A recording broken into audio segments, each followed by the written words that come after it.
Foreigners Registration Office saying that I came to this country. For example, if you're coming from Pakistan, you go and tell the FRRO within 1 month of you coming to this country that I cannot go back to Pakistan because I fear persecution there. So that report that you gave initially, that could be accepted as well. So those are likely to be the broad contours of what the application's SOP will be, what the supporting documents will be like, under what category you can apply for citizenship under these new rules. Okay. I request all of you to stay with us. We are expecting those rules or that notification to come out in a bit, and we will come back to you. I want to quickly go across to our guests also who are joining us. Remember, both the Congress and the TMC represented here on the panel have vehemently opposed the CAA. They've called it a communal bill. RP Singh, I want to come to you first, though, a little bit away from what we were scheduled to discuss, but I want your first thoughts on the CAA rules finally being notified. Is it not too late? Because the cutoff was 2014, the rule was supposed to give you a citizenship expedited in 7 years and not 11 years. It's been 10 years since that cutoff. Shivani, better late than never, but issue is that this was much awaited by the country, and especially from my community, people who are Sikhs in Pakistan, Afghanistan or Bangladesh, specifically in Afghanistan and Pakistan, Sikhs in Pakistan and Afghanistan, the way they are being treated there, and they have no other way and scope than to come to India, their motherland, and then that's why it was much awaited, and it would be a great help to all those Sikhs, Hindus or other minorities who want to come to India, and it should be welcome. And we have been much waiting for this, because there are a lot of Afghani Sikhs who recently, almost a year and a half back, came and then they wanted citizenship here. Now no, but they have I option think that's here exactly now. the point I'm making. Those people don't qualify under the cutoff under the CAA. Shivani, they don't qualify now, but ultimately with that period of 6 years, that period being reduced, they will qualify for that also. But there is a great respite for them. Although they have built up their places here, they are staying here with other families and other family members. They don't want to go back because they know what sort of atrocities have been committed to them way back in Afghanistan. I'm not disputing that at all. I'm not disputing that at all. I'm just saying either for that relief to come to people who've still been coming to India, and you most notably made the example of what happened recently in Afghanistan after the Taliban government came to power. What happens to those people? They don't get the benefit of an expedited citizenship. Tasir Ur-Rahman from the TMC is also with us. TMC has vehemently opposed this. They also claim that West Bengal is going to be somehow treated unfairly when the CAA is established and the rules are notified. Tasir, your first response. You see, Shivani, this is just a gimmick. It's an eyewash. I mean, till when you want to play with the CAA? It's been 10 years, 9 years. You're obstructing your own laws. You don't want to implement it. And how do you want to implement it? I'm very confused. What, RP Singh ji, आप कौन सी qualification की बात कर रहे हैं? वो आप हमें समझाएं. If it's going to come after 6 years also, we want to understand what kind of qualification. The fact that BJP is using a 2019 issue as the poll plan, even in 2024, it started in 2019. हम करने वाले, it started with 2024, proves that this is an eyewash. After following out the formulate the policy for nearly 5 years. I mean, it's been 5 years, RP Singh ji. What formulation do you want? What kind of formula do you want to bring out? And for which people? आप segregate करते करते तो आपको 10 साल लग गया. Now, how much time do you want? And what kind of segregation? You have to be very clear. We are going to amend CAA. Fine, do it. Democracy, preamble, constitution, law. We can't abide that. But what kind of preamble? What is the segregation? What is the outcome? So, of course, we'll have to wait for those rules that are now going to be notified. But Tasif, I want to understand, are you saying this is an eyewash because this is happening now ahead of next general elections? Or do you principally oppose the CAA still? Or have you come around? Have you finally accepted that there were people who came from these 3 countries, Islamic, theocratic countries, neighboring India, some of them carved out of India, and those people deserved a haven in India? What is your principal stand? Whoever came in India, they were kicked out, first of all. And no, they were not kicked out. What are you talking? There are so many refugees in India. It was not. Of course, this is what I'm saying. But who really came under the CAA Act and they wanted to get help from the PRO office, they were not being helped. They pushed out, they were being kicked out. किसी को मदद नहीं मिली. CAA implementation. Okay, or I want to, another one second, election Tausif, I want to quickly go across to Suvendu Adhikari of the BJP joining us, the big leader in West Bengal. Mr. Adhikari, CAA rules notify होने वाले हैं, हो चुके हैं, उनको स्वीकृति मिल गई है, बस rules आने वाले हैं बाहर. Your first response, because Mamata Banerjee as West Bengal Chief Minister has vehemently opposed that she will not allow CAA to be implemented in West Bengal. Due to appeasement politics, sentence, we Bengal people heartily welcome this notification. It's a Modi guarantee. But आपको क्या लगता है कि आने वाले elections में इसका क्या इम्पैक्ट होगा? Do you foresee any impact on elections? The other countries. जी जो बात एश्योर किया था ठाकुर में वो आज पूरा कर दिया. हम लोग हमारी देश की यशस्वी प्रधानमंत्री मोदी जी और गृह मंत्री अमित शाह को आभार प्रकट करता हूँ. यहाँ खुशी का माहौल है, जुलूस निकल रहा है. मोदी जी को धन्यवाद. एक Modi guarantee politics, vote bank का पॉलिटिक्स लेकर भ्रम पैदा करने का कोशिश कर रहा है. बार बार हमारी नेता अमित शाह जी, गृह मंत्री, साकरिया मंत्री बताया ये किसी छीन का कानून नहीं है.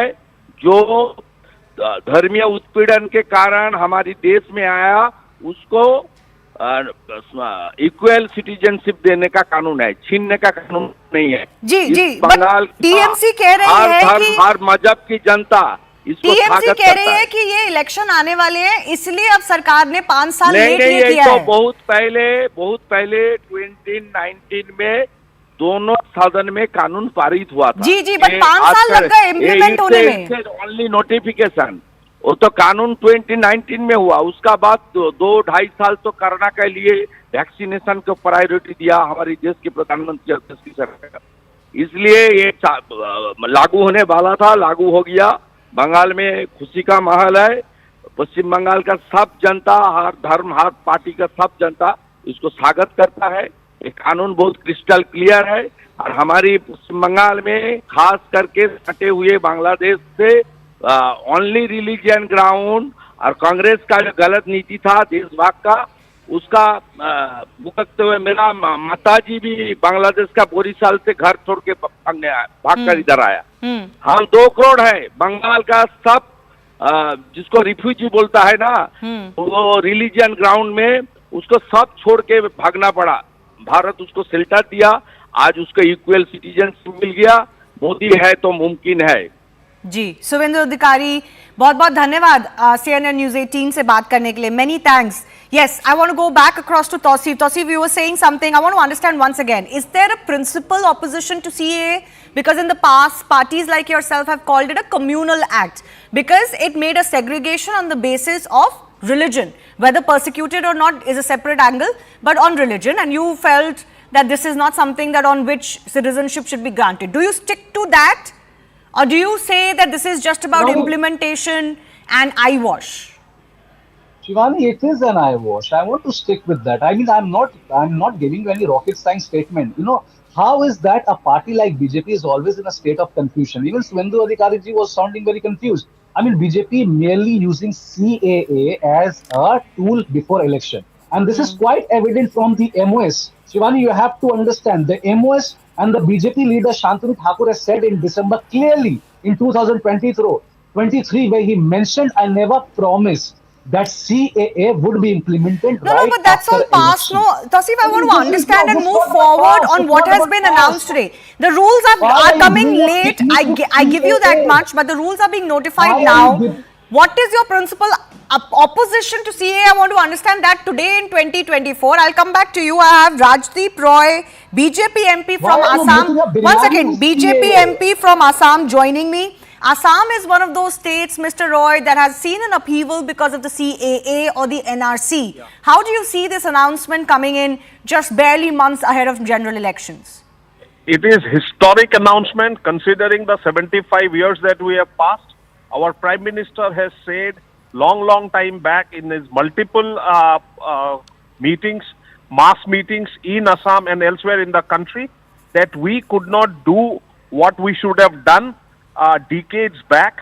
I am thankful to the Prime Minister, Narendra Modi, to the Home Minister, Amit Shah ji, and also the previous Home Minister, Rajnath Singh ji, who has done extremely well to bring in the CAA, pass it 4 years back, but because of COVID and certain issues, it got delayed. I'm also thankful to the present Chief Minister of Assam, Dr. Himanta Biswa Sharma, and the previous Chief Minister of Assam, Sri Sarbananda Sonowal, who has laid down all the groundwork of the CAA to be implemented in our country. It is indeed a historic day. We have been on the receiving end of the partition that took place around 75 years back. But sir, how do you look at the fact that very many people in Assam itself are very fearful of both the double whammy, as they said, of CAA and NRC? It is actually not so. The people in Assam who were once opposing, especially the cultural activists who were once opposing, have actually now given up their opposition with all the political activities and the development agenda going on.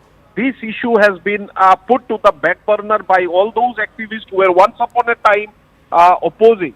Today is a historic day for all the people of the country who were looking forward to this Citizenship Amendment Act to be passed and the rules to be framed by the government of India under Narendra Modi's leadership.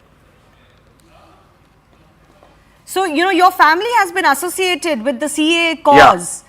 I want to understand from you personally what it means for you to see this, because, you know, many would argue that this is already too late. 4 years have lapsed since the bill became a reality.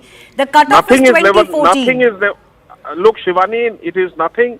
It is just a propaganda of the people who got a chance to rule the country for 60 years. They did not do anything despite the leaders like Jawaharlal Nehru, even Mahatma Gandhi, Sardar Vallabhbhai Patel, everybody saying that this sort of rules should be passed so that the people, the minorities of Bangladesh, Pakistan and Afghanistan who come to our country should be protected. They got a chance to rule the country and did not bring a rule like this. It is after Modi's ascent to power since 2014 we are seeing this day. It's because you have said it is a personal victory for me. Yes, I stand vindicated, because in 2012, when nobody was talking of CAA, I went to the Supreme Court, I filed a PIL that was admitted, it was heard, hearing took place for multiple occasions. Then only the court, honorable court, gave a notice to all the Chief Justices all across the country, out of which only 4 Chief Justices from 4 different states answered those questions. Subsequently, in the 16th Lok Sabha, we passed it in only one house. But in November 2019, during the 17th Lok Sabha, we passed the bill. I was one of the person who spoke in favor of the bill on that particular day in Lok Sabha. And I feel very happy. My family, not just my family, my greater extended family, all over, especially in southern Assam, which is a Bengali-dominated area, most of the people are actually from the other side of the border. We stand vindicated today. A few generations have passed. They have not seen this sort of act. I stand vindicated, and the people in Barak Valley, in Assam, and entirely a country, those who have come, not just in Assam or maybe the Bengali speaking, but in the Western Front also, people coming from Pakistan, people coming from Afghanistan. It's a very happy day for all of us. We like to profusely thank Prime Minister. Mr. Roy, can I request you to just stay with me for 2 minutes? I want to quickly go across to the national spokesperson of the BJP, RP Singh, still with me. RP Singh, could you also respond to the criticism the BJP has faced while bringing the CAA, those opposed it, calling it communal, divisive, and the criticism you are still facing today for the delays that have transpired in notifying the rules? Shivani, my previous speakers have categorically told you that it has been delayed because of the circumstances, which is Corona and other circumstances. So, not because that there is some other reason, but there is some political reason. But no one should doubt the intent of Prime Minister Modi ji and Amit Shah ji, who has categorically stated in the Parliament and many a times otherwise outside also that we are surely going to bring the framework of the CAA. Can I complete? I never interrupted anyone, please. And Well, you also, should tell and the truth also as well, that it is Tausif, against one by these- one, you please. should Tausif, understand. he's Can I waited quite a complete, bit. sir? He's waited quite a Hold bit. on, Tausif. I never interrupted. I mean, so, and also please, we should understand, we are facing the brunt of the atrocities in these countries, Pakistan and Afghanistan specifically, and Hindus specifically in Bangladesh. So, whereas they can go, and then this was long waited for many years, and it was decided between the Prime Minister Jawaharlal Nehru and then Prime Minister of the Pakistan that that no atrocities will be committed, and then Yes. if there is some, then it will be taken care. But no one stepped into it, and then it kept happening. That's why we were almost 20% in Pakistan, and we are just some less than 2%, if I am right, 1.68% today in Pakistan. So our women are being taken and they are being raped, and our boys are being killed, they are being forced for conversion.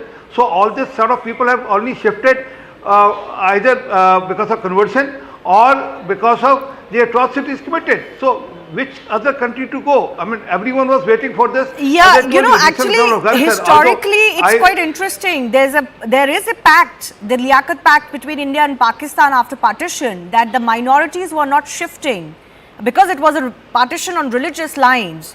So the minorities, predominantly Muslims staying in India, and the Hindus and others of Indic faith staying in Pakistan will be taken care of.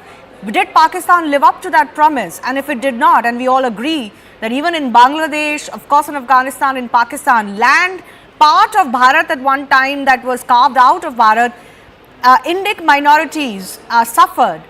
And if they have suffered, and we know that that is a reality, does India owe some sort of responsibility to take care of those individuals or not? Mr. Roy, are you still with me? I wanted to ask you a final question. What would you say to those who said that the CAA is communal, that it divides India on religious lines? I think they should relook into their stand.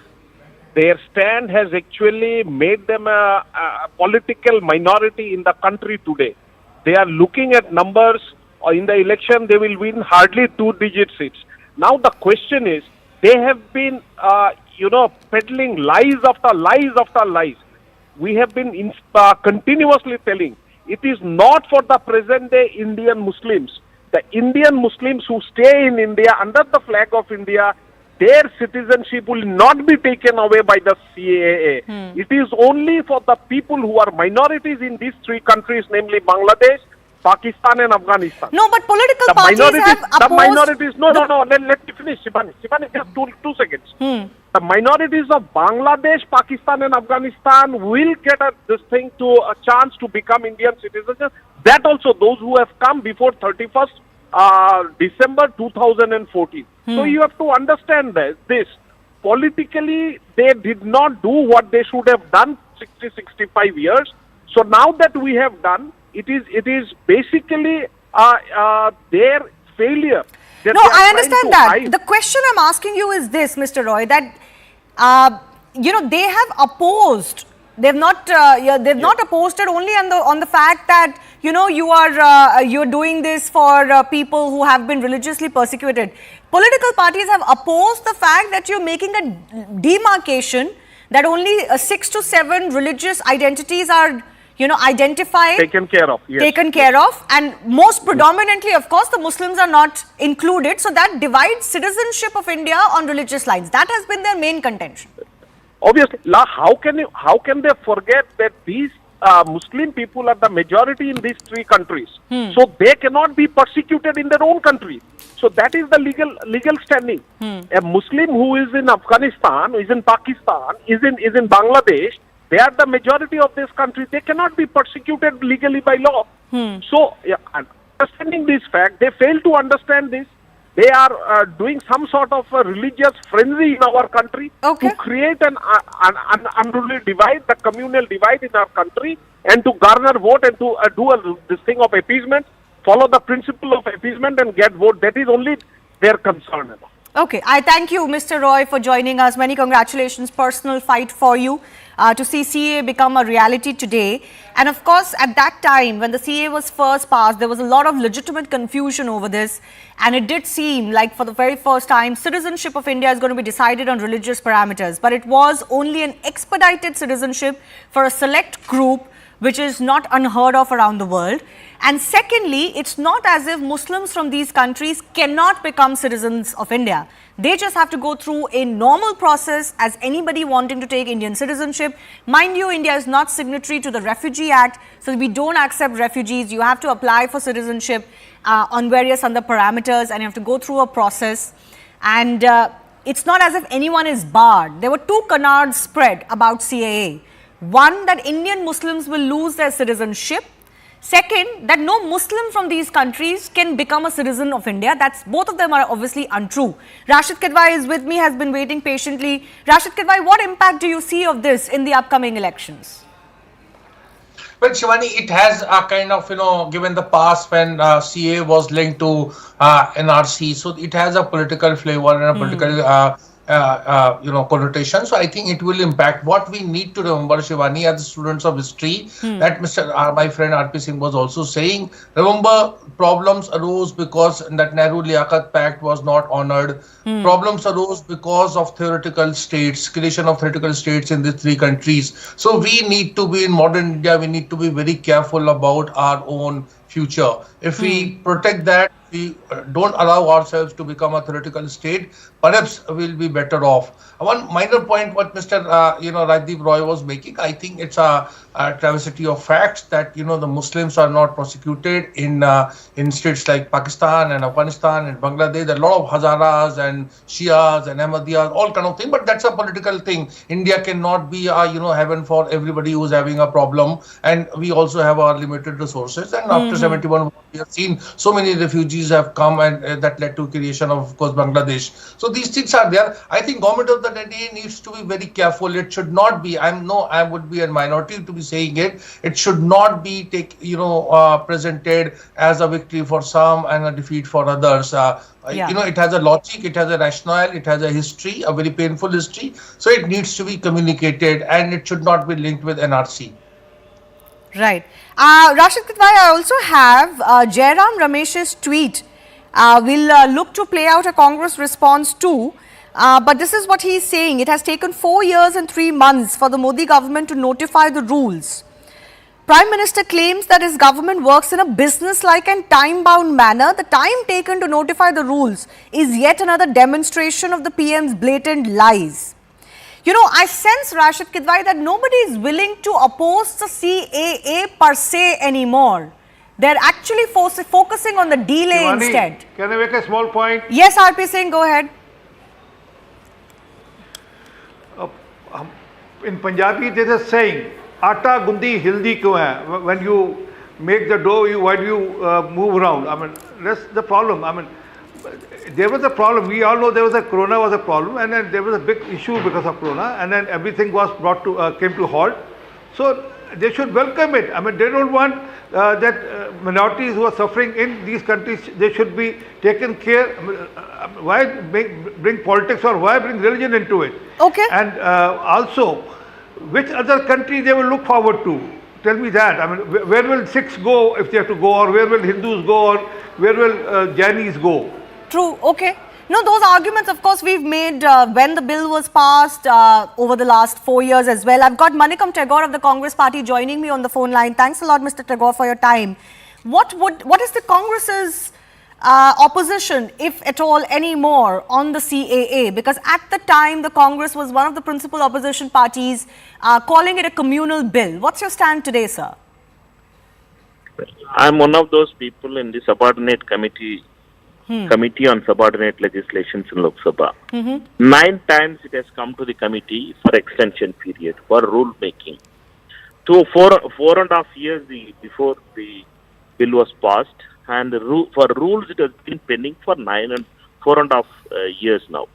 9 times they had come for the extension. It shows that the government was not ready for the bill itself, and they were not ready with the bill with the rules itself. Therefore, their intentions was just for a political gimmick before the assembly elections of Assam and Bengal. Now also they want to use it for Bengal and Assam because they are losing that election.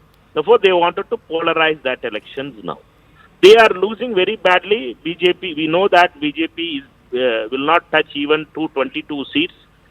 This time they are going to lose badly. Therefore, only they want a communal issue, and they are trying to do this in a communal way.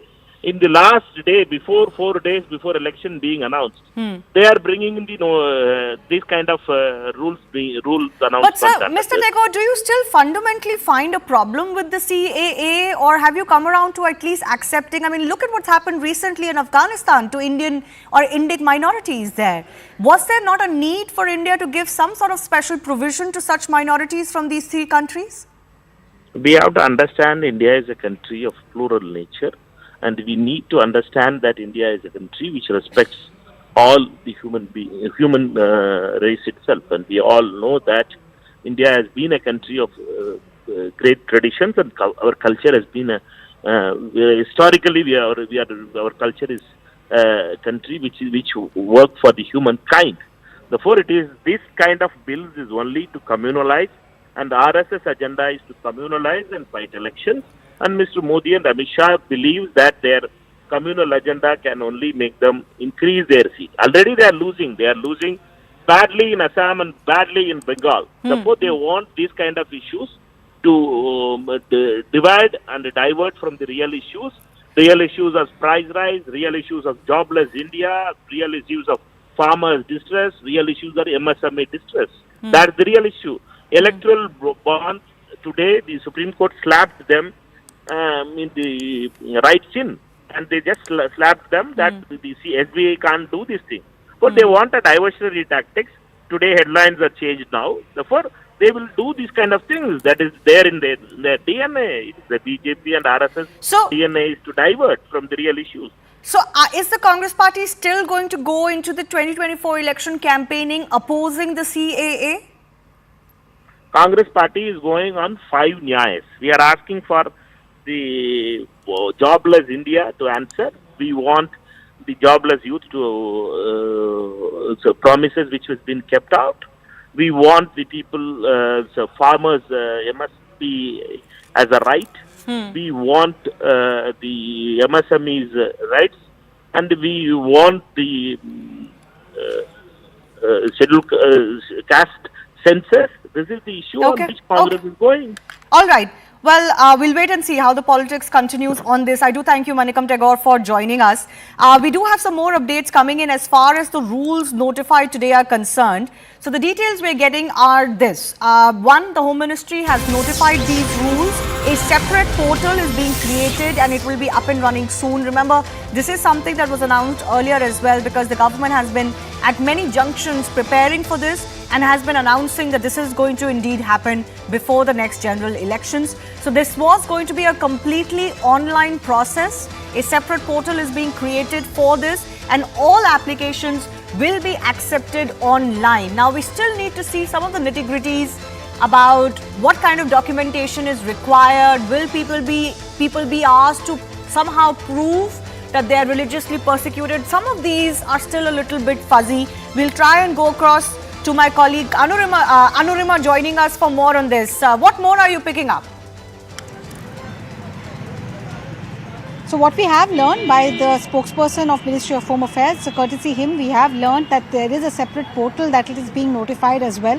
The e-Gazette notification is still awaited. So the official word on the rules, the format in which the application will be accepted, that is yet to be notified. But Ministry of Home Affairs is giving us an indication that the notification will talk about a separate portal. Anybody who wishes to avail of Indian citizenship under the CAA rules will have to put his or her application on this website. Supporting documents also will have to be uploaded along with the application that is given on the website. The supporting documents could be Aadhaar document, or it could be a school admission document, or even a message to the local FRRO, the Foreigners Registration Office, that the person has come from Pakistan or Afghanistan or Bangladesh and they fear persecution, so they are not going back. Any of these will be accepted by the government to process the application for citizenship on the website. So, Arunima, a lot of people would be wondering, people who have fled these countries in distress, and a lot of times there are cases where their property, etc., is snatched from them. If they don't have any documentation, what do they do? So let's take it case by case. For a case like Pakistan, I think the chances are very remote because it's a completely fenced boundary. So most people who have come here, for example, the 2011 batch which came to Delhi, they came to India first saying they wanted to attend the Kumbh Ka Mela and never went back. So that batch, about 150 people originally came and stayed at North Delhi's Majnu Katila. They came with a visa because they are coming from Pakistan. From Afghanistan also, there are a lot of people in South Delhi's Lajpat Nagar area, in other parts. Again, 2014 is the cutoff that we are looking at here. These are not people who have fled in the recent, turmoil that has happened after which Taliban has taken over. 2014 is the cutoff. So people who have come prior to that have mostly come on valid documents, valid visa, and now they are seeking permanent citizenship here. Bengal's case, however, is tricky. Bengal, the allegation is that a lot of people who are illegal immigrants, they are trying to get citizenship of India via the back door, and therefore there is so much of opposition from the Trinamool Congress. The BJP and TMC are not on the same page. So that's why the rules becomes even more significant, specifically for those coming in from Bangladesh, either to Assam or West Bengal. All right. I've run out of time. I do thank Arunima for joining us. Also, a big thanks for our guests for staying with us. Tosi from the TMC, Mr. Deka from the Congress, RP Singh of the BJP, and Rashid Kidwai. I have to slip into a very short break. On the other side, we'll get you some of the latest reactions coming in on the big announcement of the CAA rules being notified.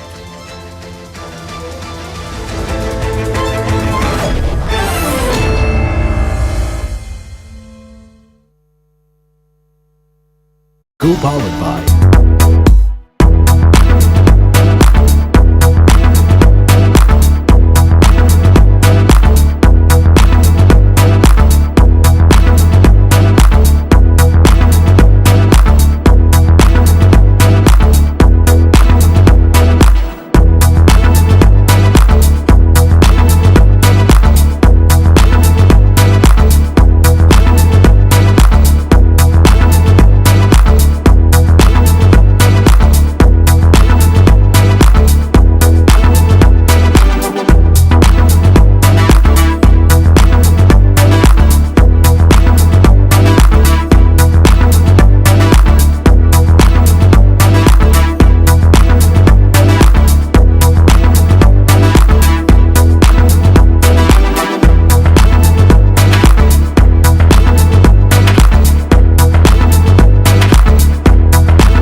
Nothing is there. तो 2020 साल में एक कानून पास हुआ था, उसका बाद 4 साल बीत गया, लेकिन अभी चुनाव जब आते हैं एक कुछ गाँव गप है, एक गाँव गप है, लेकिन असली फायदा किसी को नहीं मिला। देखिए, बहुत ही दुर्भाग्यपूर्ण है कि जिस देश के संविधान में ये निहित हो धर्मनिरपेक्षता, उस देश में धर्म के नाम पर कानून बने। होना तो ये चाहिए था कि सभी धर्मों को इसमें शामिल किया जाता और सभी धर्मों के लोगों को सिटीजनशिप दी जाती, लेकिन किसी विशेष धर्म को छोड़कर बाकियों को सिटीजनशिप देना बहुत ही दुर्भाग्यपूर्ण, निंदनीय है। सीएए का जो नोटिफिकेशन है कि, और बात सिर्फ 3 देशों की है, पाकिस्तान, बांग्लादेश और साथ ही साथ ये अपना अफगानिस्तान। देखिए, सीए के मैटर पर बड़ा क्लियर है कि सीए में अगर ये लोग जो वहां से आए हुए शरणार्थी थे, जिनको ये शरणार्थी मानते हैं, और उन हिंदू शरणार्थियों को कभी भी सरकारी नौकरियों में प्रॉब्लम आई है, उस पर्पज से लाते हैं तो हमें एतराज नहीं है। लेकिन केवल इसलिए कि एक समाज को परेशान करने और उसको प्रताड़ित करने के लिए लाएंगे तो उसका हम लोग विरोध करेंगे। वही बात आ रही है, ये बात घुमा के हो रही है। बात नागरिकता लेने और देने की नहीं है, फिर से इस बात का है कि जो मूल निवासी हैं, बरसों से हैं, जब 1947 के बाद उनके आ गए, तो आज तक इन्होंने ये क्लियर नहीं करा कि इनको वो लेने वाली जो इनकी नीति है वो आज तक स्पष्ट नहीं करी, क्राइटेरिया तय ही नहीं करा। और मुस्लिम्स कम्युनिटी में एक बड़ी प्रॉब्लम है जो बर्थ सर्टिफिकेट की, क्योंकि उस समय लिटरेसी मुस्लिम पर्सनालिटी में ज्यादा थी, और जब इलिटरेसी थी तो बहुत सारों के पास उस समय ये प्रमाण पत्र नहीं रहे होंगे। तो आज तक सरकार ने इस पर कोई क्लियरफाई जवाब नहीं दिया। क्या खतरा लगता है आपको सीए से? नहीं, केवल मचाना है, सिर्फ राजनीतिक धुंधे और कुछ नहीं है। परेशान करना है, एक समाज को प्रताड़ित करना है, लोगों में भ्रम फैलाना है, दूसरे समाज के लोगों को उनसे लड़ाना है और कुछ नहीं। असमीज नेशन के लिए, असमिया जाति के लिए एक अभिशाप है का बलवत्त होने से असम में 15 to 20 लाख हिंदू बांग्लादेशी जो नागरिक हैं उस लोग का नागरिकत्व हो जाएगा, असम में मिलेगा नागरिकत्व। इसीलिए असमीज लोग इसका पूरा विरुद्ध में है, हम लोग इसका खिलाफ करता हूँ। सबसे बड़ा जो चैलेंज आएगा, ये चैलेंज आएगा असम के लिए।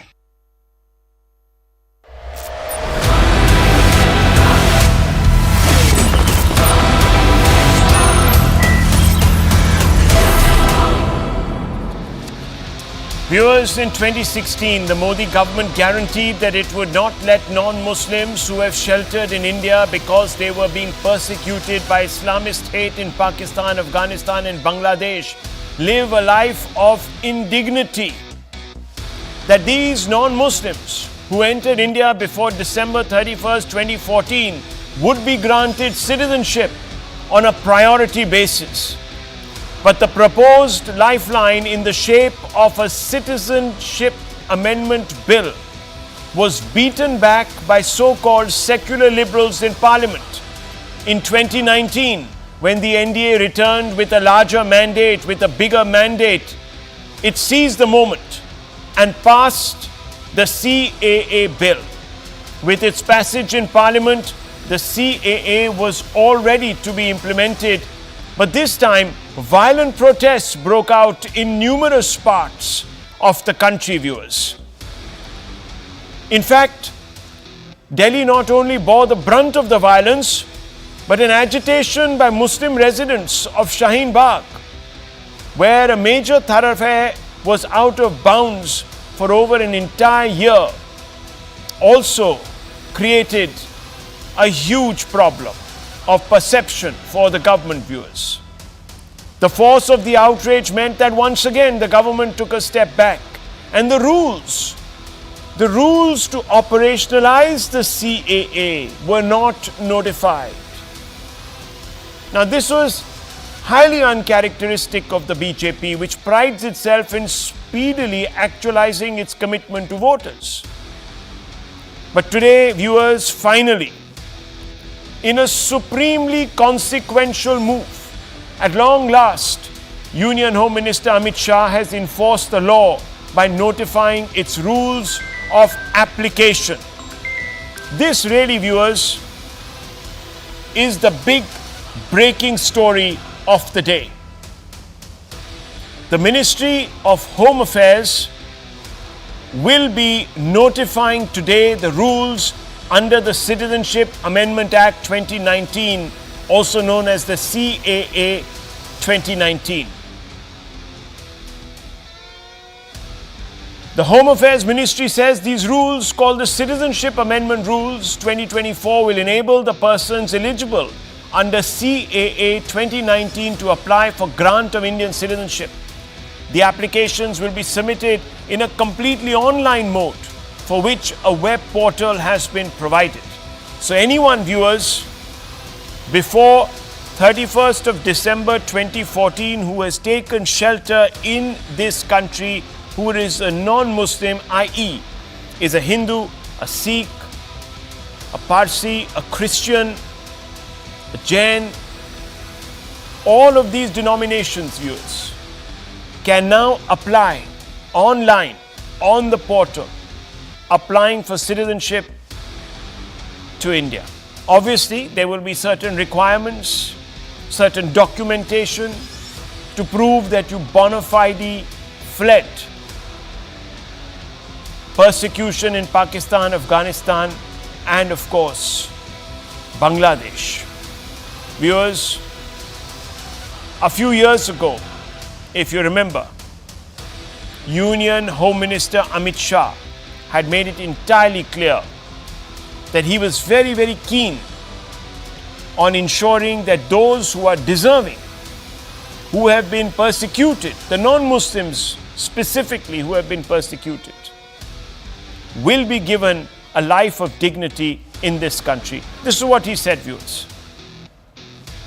दिल्ली के अंदर ये अवैध घुसपैठिए है, इससे परेशानी है या नहीं है बताओ? जरा जोर से बोलो, पीछे तक परेशानी है या नहीं है? एक घुसपैठियों को निकालना चाहिए या नहीं निकालना चाहिए? देश में करोड़ों की संख्या में घुसपैठिए घुसे हुए हैं, दिमक की तरह चाट गए हैं देश के भविष्य को। उनको उखाड़ फेंकना चाहिए या नहीं उखाड़ फेंकना चाहिए? The exclusion of Muslims from within the ambit of the CAA has caused rights activists and opposition parties to accuse the Modi government of being anti-Muslim, viewers. The constant references to India turning into, and I quote, a Hindu Pakistan, unquote, stem from these so-called activists linking the CAA to majoritarian exclusivism. They say that a Hindu nationalist government, they are saying it, viewers, I am not, a Hindu nationalist government, drunk on power, wants to discriminate against Muslims, and all through the evening you must have been hearing those sound bites coming out of various political parties. A number of myths have been spun around the CAA to mislead the public, particularly the youth. Viewers, let me take you through a hard facts fact check. Now, I always bring to you the hard facts, viewers, so you can get closer to the truth, so you are empowered, so you can make more informed choices. The first foremost objection against the CAA, viewers, is that it discriminates against Indian Muslims. But what is the fact? The fact is that the CAA does not affect Indian citizens at all, including Muslim citizens. Another objection. The CAA bars Muslim refugees from Pakistan, Bangladesh and Afghanistan. The fact is, viewers, that the citizenship to nearly 2,800 Pakistanis, 912 Afghans and 172 Bangladeshis has been given in the last 6 years. In fact, after 2014, Bangladesh boundary settlement, 14,864 Bangladeshi citizens, including Muslims, have been given citizenship when enclaves were absorbed. Viewer, another objection. The CAA will bar Sri Lankan Tamils, Baluchis and Ahmadiyyas from getting citizenship. The fact is, viewers, very different. In fact, they can apply to become Indian citizenships as per 1955 Citizenship Act. So they can come through the due process. Just take them a little longer, but then, viewers, that's the way it is going to crumble the cookie. Another objection, the discrimination against Muslim immigrants. The fact is that the bill does not target faith. Lankan Tamils and Hindu Rohingyas, not under the CAA, are also, viewers, barred. So they might be here in India, but they are barred from getting citizenship on a fast-track basis. They can apply for citizenship after 12 years of residency under the 1955 Citizenship Act. And if they have all their documents, etc., there's no reason why they should not be denied citizenship, Muslims included. Another objection, illegal Muslim immigrants will be deported. The fact is that the CAA has nothing to do with deportation of foreigners. Another objection, CAA and National Register of Citizens are linked. The fact is, viewers, the NRC, the legal provisions of NRC, a part of the 1955 Citizenship Act since December 2004. It's already been there. In fact, one of the surveys in Assam has already been conducted on Supreme Court orders under the NRC. Viewers, the time has come to ensure that this issue is not hijacked by those who have become apologists or are out to, for political reasons, politically expedient reasons, appease a certain section of our society. Why should these individuals have a problem with a law that offers a life of dignity to non-Muslims who are fleeing Islamist persecution? Do they deny that there is Islamist persecution in Pakistan, Afghanistan, and Bangladesh? Let's ask these questions, viewers. Let's open this up. Let's go straight across to our panel. It's a highly informed panel. I want to first begin with Mr. Abbas and Mr. Monojit Mondol. Mr. Mondol, to you first. You're a professor, a learned man. What really is the problem with such a compassionate piece of legislation? What is the problem with it? Why raise the specter of Muslim alienation, etc., etc.? In your own state, the Matuas are celebrating. I have visuals of them celebrating. Should you not care for your own citizens in Bengal, Bengalis? First of all, if there were no problems, why did this government take over 4 years to implement the law? The government with such brute majority. So the fact remains that the government took such a long period of time. They also recognized that there were problems. Coming back to the Matuas in Bengal, none of them are to be applying for this law because they are already citizens of this country. The Bengal government has already ensured that they are citizens of this country. Coming back to the other problems that you are in fact quoting, if I go by the long preface that you had in the beginning, with the same logic, even these other communities can also apply for citizenship if they live here for 12 years. So then why do you exclude only a particular community? That is the Muslim community. Point number 2, why did you exclude other neighbors of ours, like you mentioned, Sri Lanka, Nepal, and Bhutan? You have persecuted people in Sri Lanka, Nepal also. Why did you exclude them? Because there is a political purpose behind this law. And point number 2, if there were no problems, why the most affected state was Assam, where you were ruling? Why so many people are still in the detention camp of Assam? And majority of them are actually Hindus. If this is not linked to NRC, and you were talking about, rightly so, NRC is now implemented in Assam. But who guarantees that if these people can come to power again after the election, they will implement the NRC everywhere in the country? And that will affect not just a particular community, but all of us. People without a document, flood affected, storm affected, cyclone affected, they will all be overnight called Now, let's open this up. We've heard Professor Mondol. He's given an expansive reason as to why he opposes it, but also contradicts himself. He says that, even Hindus are languishing.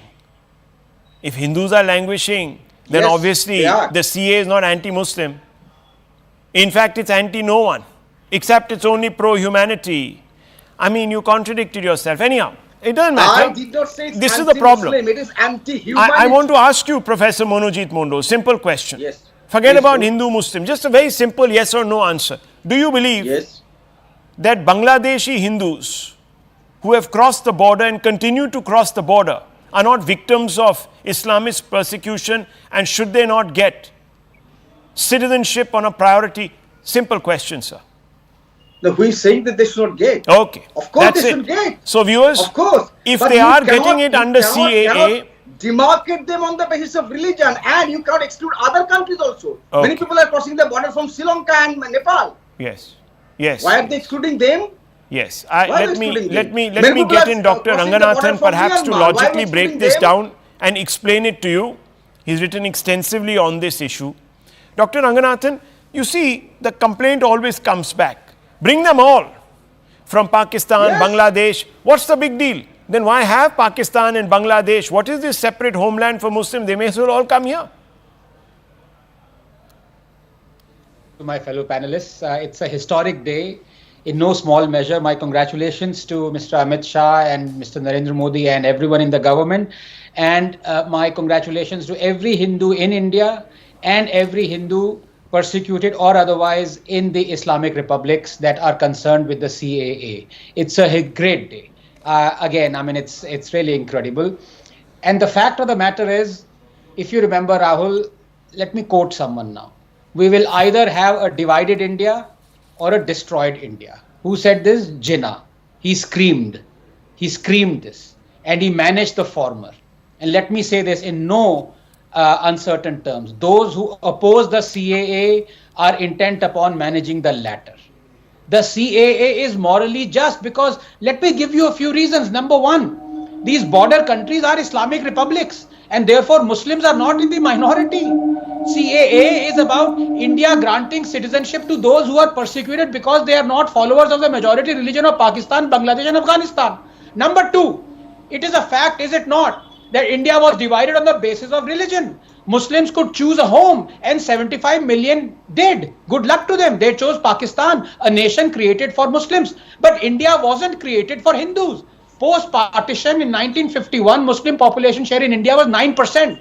Today it is 16%. Some say it might even be 20%. And what of the Hindus in West Pakistan? They were 16% in 1948. Then 1.6% in 1951, and today they are just 1.5%. And Hindus in East Pakistan, now Bangladesh, they were 23% in 1951, 15% in 1974, and today they are a measly 8%. So in India, minority population share has grown, while minority population share in Pakistan and Bangladesh has decreased, dwindled, with millions persecuted, converted, killed.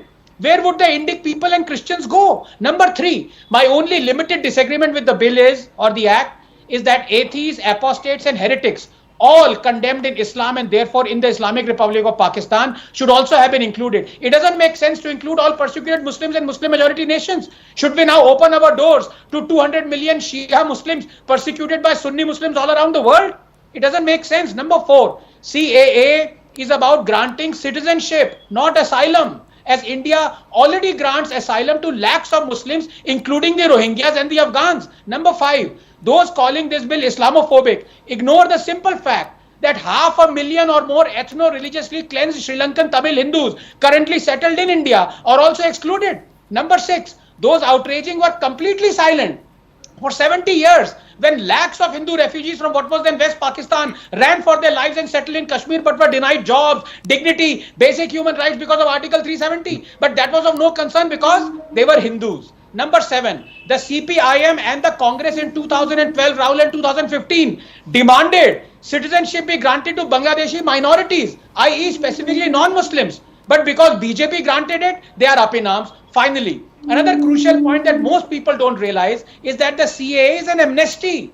that commenced on December 31st, 2019 after the 5-year cooling off clause. Only after this amnesty would come the nationwide NPR and then finally the NRC. This means that the purpose of CAA amnesty would be fulfilled long before the nationwide NRC commences. Because the CAA amnesty became operational on December 31st, 2019, one would expect that all eligible non-Muslim refugees would have already applied for the amnesty still. Just 30 seconds. As I had suggested 2 years ago, a Muslim Indian without documents cannot.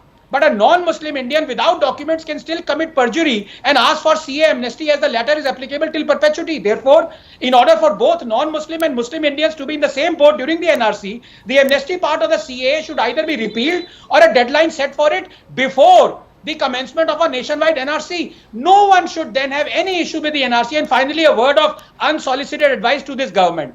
Please don't succumb to anarchists and Islamists again. Your knee must be bruised. You've taken it so often. Well, I don't know. Maybe the dadis are already assembling. We don't know. We hope not. Let's hope that over the last 4 years, better senses prevail. People have learned a little bit more, read up a little bit more, and not read up the kind of literature that was being circulated by a certain stripe of Indian analysts. Now, let me bring in. Can I take 5 seconds? Yeah, please. Abbas, if you don't mind, because I really admire Abbas. I want to ask a very simple question because I think he might be opposed to CA. Abbas, very simple question. Can you tell me what Khamong Sheikh is, Abbas? Well, I know Ustad Rafiullah, Mashakullah, Nigrani Sheikh. Yamo Sheikh, aap bata dijiye. Yes, Khamong Sheikh is a region in Myanmar where Hindus, hundreds of Hindus were mercilessly, brutally raped, killed, persecuted, pillaged and buried, some alive. And those who did it, many of those Rohingyas might have actually fled back to our country. We are giving refuge to Rohingyas who might have killed Hindus, but we are worried about not giving citizenship or refuge to Hindus. Well, did you say might, Dr. Saab? Did you say might? Okay, just 1 second, please. Everyone can't speak over each other. 1 second, Professor Mondol. Professor Mondol, that is the point that he is making. You are actually making. Yes, sir, I understand. Can you allow me to speak? Professor Sahab, you are actually shooting your own self in the foot. That is exactly what we are saying. That even Hindus from Myanmar, as I have pointed out, Hindus from the great country of Sri Lanka who have been persecuted have been denied this fast track. Because this government doesn't discriminate between Hindus and Muslims, it hasn't actually made a special classification for even Hindus. So you are actually shooting yourself in the foot. You are only strengthening the points that I have made. But I appreciate the fact that you agree with me. It is not very often that you do. So I respect you for the intelligence that you are showing on this show. Now, the government dominated by the Muslims. Now, sir, I want to bring in Mr. Abbas. You have monopolized now, please. I want to bring in Mr. Abbas. He's also a very bright man. He's a young man. He's an articulate spokesperson of his community. And he has a problem against the CA. But Mr. Abbas, I want to ask you a very simple question. You're a student of history. You have been very well informed about it. You have often come and quoted it here. I want to ask you, why was the state of Pakistan, Bangladesh demanded by Muslim leaguers and its supporters? Well, firstly, dear Rahul Sahab, I'm not a student of history and I'm not aware of the question that you asked me. Why was the state of Pakistan and Bangladesh demanded by Muslim League and its supporters? Please enlighten me on the same. I'm not aware of this. Okay. Now, viewers, an intelligent young man, Mr. Abbas, who's very woke, very well informed, has deliberately decided to skip. No, I'm not skipping. You know why, viewers? I'll tell you why. Skip. I'll tell you why. The moment you say, well, the Muslim League demanded a separate state of Pakistan because they did not think that Muslims in India would get a fair deal and wanted an exclusive. Exactly, right? If I can add on to that. एक second Abbas साहब अब छोड़ दीजिए ना अब tubelight नहीं है. नहीं मैं जवाब देना We don't have a tube light. We don't have. Now it's done. Now it's done. You feigned ignorance. Now I'm filling in the blanks. I'm not putting words in your mouth. I'm just filling. Let me finish, please, Mr. Abbas. Rahul, allow me to. No, just 1 second. I'll come back to you. I'll come back to you. I'll come back. Sure. Now, viewers, you see, the problem is, I'll tell you what the problem is. They say give Muslims who are also suffering in Pakistan and Bangladesh the same rights under the CAA. Why did they go there in the first place? So that they would be protected by their own. So they can all live in this lovely preserve, this island of exclusion. Park, the pure land. You see, viewers, now they ended up fighting with each other. You see what has happened to Pakistan. They're selling donkeys to get by. Now, viewers, they want to come back. And they want to use the CAA. So if that is the case, if they feel that there was a failed experiment, then demolish your LOC, pull down the fences, say, okay, we've given up. We were much better off in secular Hindu India or Hindu civilizational India. Much better off. Let us come back. We'll agree. I don't know if we will, but we certainly will look at the case. I'm sure the government might. Anyhow, that's the real reason why, viewers, these people will not want to answer this question, because if you start allowing everybody who left to come back, then why have Pakistan? Why have a Bangladesh? The raison d'etre ceases to exist. That's why Mr. Abbas pretends that he doesn't know the answer to this question. It's okay. It's okay, Abbas bhai. Now let me ask you a second question. I'm a very sympathetic person. I'm not going to grill you on one question like some people do, and then, I'll ask you another question. You can grill as much as I'll ask you another question. I have my I'll ask you another question. Are you opposed? Are you opposed? He's not allowed to answer a single question. Sir, he didn't know the answer. He told me. You heard it yourself, Professor. You teach students. When they can't answer a question, you make them stand on the bench. Am I asking him to stand on the bench? Am I asking him to leave the class? Why do you ask questions? Okay. So let me ask another question. You Sir, don't give us any time to answer a single sir, question. I gave you 5 minutes on the show. I promise you, I gave you 5 minutes. You can look at the watch. Now, hang on. Mr. Abbas, why do you believe that the CA discriminates against... He was only a prospective member of parliament in my friend Dr.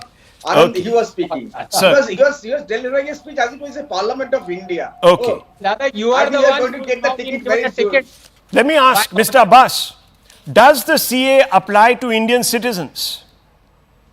All right. Thank you, Rahul, for these questions. Firstly, the question that you asked me about previously, dear friend, I was certainly not aware of it. But now, since you mentioned of Indian Muslim League in the question, you are heading a previous channel for which I was on a debate. I was one among them. Tehseen was there. I'm not sure about Anand Bhai. I was the one who unequivocally condemned the actions of Indian Muslim League. I think you've not Brilliant. known my stand about it. I'm very happy. But that has nothing to do with the question I asked. Thank you. Now the question that you asked Let me ask you the question. I will answer that. Now allow me to answer, Rahul. The question that you've asked me, allow me to answer. You'll be surprised, as a matter of fact, with my answer. The fact is, the Citizenship Amendment Act does not concern the Indians. It is about giving citizenship to Jains, Buddhists, Hindus, other persecuted minorities. Fantastic. Allow me to finish. Allow me. Hear me. I'll also tell you where I'm not stopping you, I'm encouraging you. Comes in. Thank you, Rahul. My bone of contention with my friends of the BJP, Amit Shah ji, is a very simple one. Why is religion a test of giving citizenship? Our constitution, a secular constitution, a bill being made on this front, that is where my reservation comes in. Also, Rahul, let me bring to your notice, I am absolutely and fully aware that this lies to a Pakistan, which, my dear friend Anand Ranganathan, I do not think a Pakistan is Pak at all. As a matter of fact, it's a rogue nation. It's a nation of terror. I condemn Pakistan on every front. Any sensible Indian Muslim would do so. India is Pak. Any sensible Indian Muslim would do so. And you're not an exception to this rule. Rahul, 30 seconds, Rahul. Thank you. I truly believe मेरा हिंदुस्तान, मेरा धरती, मेरा भारत, मेरा India, इससे पाक कोई नहीं है. अल्लामा इकबाल ने भी कहा है, सारे जहां से अच्छा हिंदुस्तान हमारा, हम बुलबुले हैं इसके, ये गुलसिता हमारा. Now the simple point to my friend Tuhin Sinha is, Why, sir? Why, sir, do you have to make a law? Why, sir, does a religion become testimony to giving citizenship? Yeah, let him answer. Can you please answer me, Mr. Tuhin Yeah, Sinha? please answer. Well, good evening, Rahul. Good evening, everybody. You know, the only people who have a problem with CAA in India are those who want to encourage the same persecution of Hindus as they are doing in Sandeshkhali in India itself. So those are the people who have a problem with CAA. Now, to answer Abbas's question, why is religion a basis? Because religion is the basis for persecution of Hindus primarily in Pakistan, Bangladesh, and Afghanistan. Now, you know, when the percentage of Hindus has gone down from 20% to less than 2% in over a period of 7.5 decades, has that happened by organically? Certainly not. We have seen horrific and most brutal stories of how they have been killed, how their daughters have been picked up, raped. In fact, 2 years ago, we have seen horrific images of how Durga Puja pandals were vandalized in Bangladesh. Okay. So yes, if religion is the basis for persecution of these people in these three countries, that should be the reason why we should. Brilliant. Okay. No, 1 second. No cross questioning. No counter. No nothing. Relax. I just want to bring in Deshratan Nigam because this is very important. Mr. Deshratan. Please, 1 second. 1 second. Please, bear with me. I need to bring in Deshratan Nigam because this matter actually is sub judice, viewers. The CAA is being challenged in the Supreme Court. Hearings have been heard. So Deshratan Nigam, the problem is the one that Mr. Abbas is raising. He says because you exclude Muslims, it's illegal. Can you illuminate Mr. Abbas and our other... I did not say illegal. Okay, sir, please. Hear me clearly. I raised the question. अरे भाई साहब, आपकी बात नहीं हो रही सिर्फ in isolation. The people who have moved, the people. I never spoke of excluding Yes, please. The people who have moved the court have said it is illegal because it excludes a particular religion. It's not. It's ultra virus of the Constitution, which is a secular document, and everyone is equal under Indian law. This, that, the other. वही तो मैं पूछ रहा हूँ sir, आप तसल्ली तो रखिए थोड़ी. Yes, Deshratan Nigam. Will this classification, reasonable classification as it is called by the government, stand up to judicial scrutiny, sir? Yes. In fact, let me tell you, if in a Muslim country, Muslims attack another Muslim, it is a law and order problem, not religious persecution, and has to be dealt by their own penal code, not by somebody else. So if the religious persecution is taking place of minorities in those respective countries and Government of India wants to give this citizenship to them, it's a reasonable classification. And reasonable classification as a principle and a guideline has been laid down by Supreme Court in many cases. India being a sovereign nation has a right, especially in view of the Nehru-Liaquat Pact, where it was undertaken, a sovereign undertaking and promise that we will take care of our respective minorities. Now, if one country does not do so, it becomes a bounden duty of a sovereign nation to give citizenship to the religiously persecuted minorities of those countries. And this is what is being done. If in Nepal, a Hindu is being attacked by another Hindu, it's a law and order problem. They have a penal code to deal with it. But here it's a specialized act with a very specialized objective. And that objective is to be seen while deciding whether reasonable classification has been done or not. And it actually mirrors... Mr. Nigam, it mirrors an American an American law, the Lautenberg-Specter amendments that were brought in to give those minorities in Iran and certain other Muslim countries refuge in non-Muslim minorities in these certain Muslim republics, especially Iran, a degree of refuge in America. So there is precedence in law. Let not all these people, viewers, confuse you about this. We are taking a short break. When we return, very big development, very big story. Viewers, don't go away.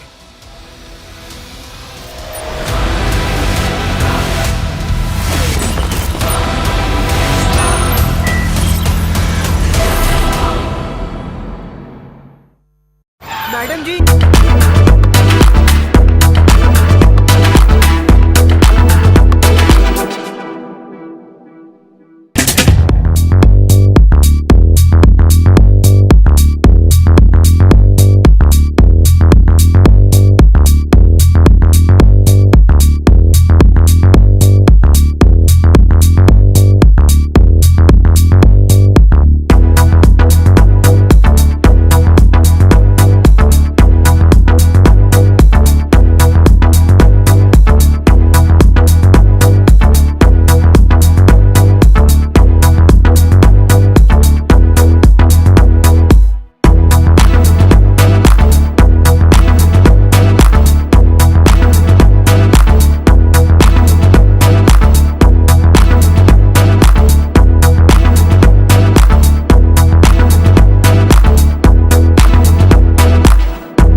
Viewers, it's quite consequential and it is fast becoming a precedent-setting matter. Another disputed temple mosque site will come under the lens of the Archaeological Survey of India after Varanasi's Gyanvapi Mosque. This time, it is the Bhojshala at Madhya Pradesh's Dhar where it has to conduct a survey. The order came from the Indore bench of the Madhya Pradesh High Court today following a petition by the right-wing group Hindu Front. This will be the fourth site to undergo excavation or a survey after the ones in Ayodhya, Varanasi and Mathura. The court told the ASI, and I quote, "Get the survey done, photos and videos should be made, the report should be given to the court before April 29th during the next hearing," unquote. The bench of Justices S.A. Dharmadari and Dev Narayan Mishra have come out and held the Hindu side's petition, upheld it rather, and have therefore asked the ASI to use all the methods and state-of-the-art equipment at their disposal, including ground penetration, radar system and carbon dating, to ascertain the age of the structure.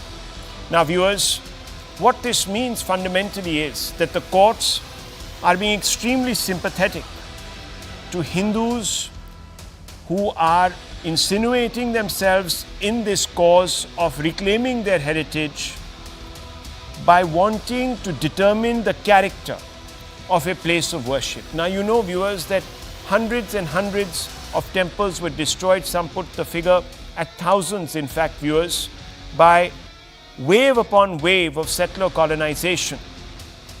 And a large number of these temples have been built over by mosques or by the structures, mostly religious, of the Muslim faith.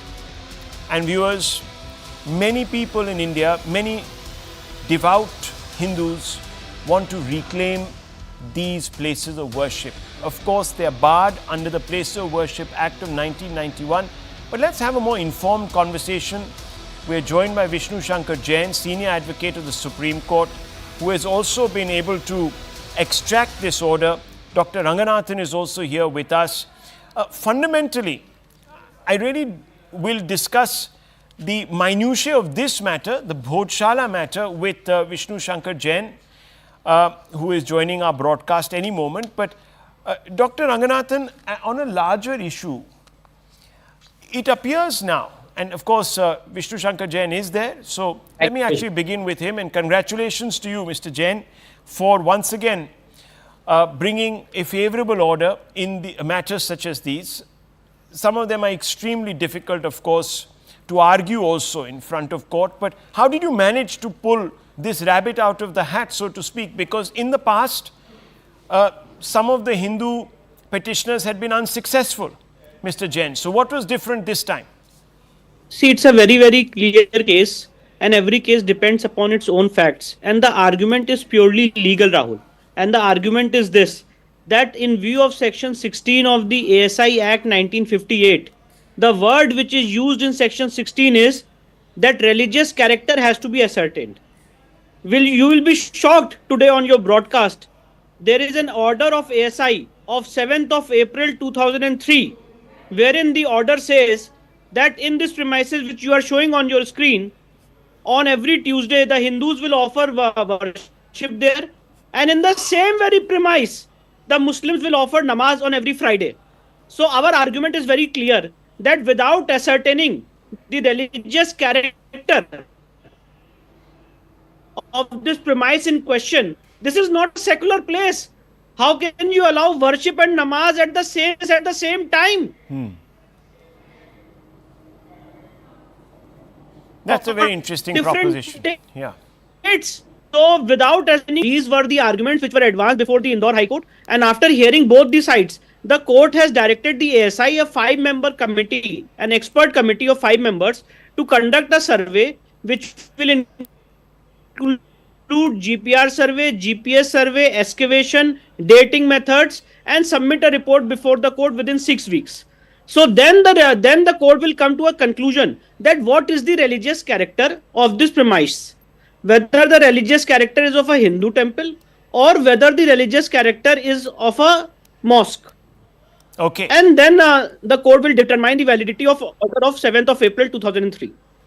Now, so I think now in your yes. petition, I think you mentioned that in 1902 and 1903, and I'm taking us back a century and 20 years, the ASI had prepared a report to show that this place was actually a Hindu place of worship which had been built over in the past by the Khilji era kings. Now, why wasn't this taken seriously, Mr. Vishnu Shankar Jain? See, the history of Bhojshala is very, very important. See, this place we are fighting for is very, very crucial for us. ये माँ वाग देवी का स्थान है. This is a place of माँ वाग देवी. Still the original. Yeah. We're having a few problems with your audio, Vishnu ji. Could you repeat that? You said that this was a temple of significance. I'm saying this place is the. Yeah, this place is very, very significant because this is the temple of Ma Vag Devi. The original idol of Ma Vag Devi is still in British Museum. When there was excavation done in this premise, Hanumanji's Murti was found from this premise in question which you are showing on your screen. And this Havan Kund which you are showing, when Muslims go and offer namaz there, they spit in this Havan Kund. There are Sanskrit richayas, Sanskrit के श्लोक अभी भी वहाँ पे हैं. और जब वो नमाज पढ़ने जाते हैं, then they try to eradicate those shloks. So this entire place is a place of Hindu shrine, and there are ample number of evidences. When a report was prepared in 1902, it is not that exhaustive report which the court has mandated in its current order. This mandate given by Indore High Court has a very large significance because the mandate of the Indore High Court is very vast. To conduct GPR survey, to conduct GPS survey, to do dating exercise, apart from that to do excavation within this periphery of 50 meters and then submit a report within 6 weeks. So this much detailed exercise was not conducted. But my point is this, that there is history of Bhojshala, and through ample number of historical evidence, Rahul, we have filed in the court 52 photographs we have filed which shows that this is the site of Ma Vag Devi. But you cannot win a case only by history. I understand. You need current facts, you need current status report, you need current expert committee evaluation. And that's why we had argued before the court that in terms of section 16, a religious character has to be ascertained. And after hearing both the sides, the Indore High Court has passed this order.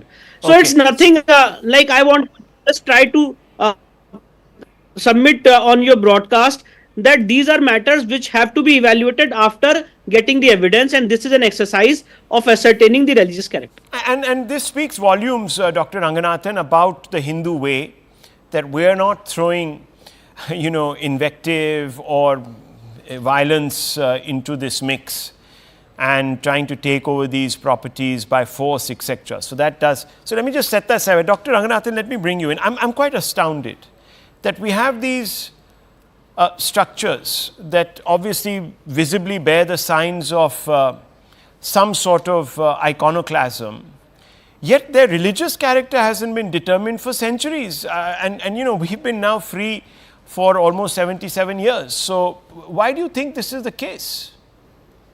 Possibly because, Rahul, the free that you've said comes within quotes. No, but the QUOTES as well as COURTS. The problem out here, Rahul, is twofold. First of all, my heartiest congratulations. I think I'm tired congratulating Vishnuji and his father for the enormous debt that billions owe to him and to his father. But both of them are not tired fighting for our civilizational rights. So again, thank you so much for doing that. My argument, if Vishnu, my good friend and brother, doesn't mind, is different. Vishnu is intent upon exposing the duplicity by way of saying whether the religious character has been changed or whether the religious character is Hindu or whether prayers or worshipping have continued. My thing is different. As you know, I'm a Darwinian atheist and civilizationally a Hindu. I don't want to go down that line. I can see it as a temple. I can see the pillars. I can see the destruction. I can see the domes built on it. Why shouldn't it be Hindu civilizational? Whether prayers have been conducted right now or not for centuries, I don't care. That is why I say out here with responsibility that a true Indian loving Muslim would, by his or her own volition, say, look, this belongs to my civilization as well. Please let us both reclaim the temple again. Alas, I don't know how many of Muslims would do this. But the fact of the matter is, this is not a religious issue at all. One should not be going down the lane of ASI saying that yes, prayers are being held. I don't care. I'm sorry. I'm not being derogatory about anybody else who's fighting for those rights. But let us say prayers are not being conducted at Bhojshala. Does that change the fact that the temple was demolished and the mosque was built on it? Does that change the fact that I would want to reclaim my civilizational heritage? Why should I care whether a prayer is being held right now or not? This is the problem. And the problem, as you correctly said, when we are going through the legal route, inch by painful inch, this is a fight. And I don't know how many of us are willing to risk everything as Vishnu Jain and his father have risked. I dare say not many, Rahul. Well, let me just come back to you, Vishnu ji. Now, you've taken obviously this longer approach. How quickly do you think it's going to bear fruit? Because unfortunately, the way the courts take years and years and years, I mean, this could become another Ayodhya matter, which went on for 150 years in the courts, both in, unfortunately, in colonized India and free India. See, every case depends upon its own facts. It's not about taking a longer route or a shorter route. The question is very, very short here. And the issue is very, very simple. And we have filed a writ petition before the Indore High Court. It's not a civil suit which will go before a civil judge senior division, and there will be a 4-tier system. It's a 2-tier system. And we have gone before the Indore High Court, before the Honorable Indore High Court, the order which is under challenges of 7th of April 2003 passed by the ASI, wherein the ASI has granted Muslims to permission to offer namaz in this premises. We have challenged that order. If ultimately we show and prove to hilt before the Indore High Court that this place has religious character of a Hindu temple, which it obviously has, but obvious things also have to be proved. So we are waiting for a 6 weeks exercise. After this exercise of 6 weeks is conducted and the report is submitted before the Honorable Indore High Court, the matter is an open and shut case, right, Rahul. Yeah. And then ultimately, as per section 16, the court will test the validity of order of 7th of April 2003. After the expert committee report, if the court comes to the conclusion that this is a site of a Hindu temple, the order of 7th of April 2003 has to be partially set aside and the Hindus have to be given complete right of worship. So it's as simple as it can be. It's not like now actually, Rahul, the trends are changing.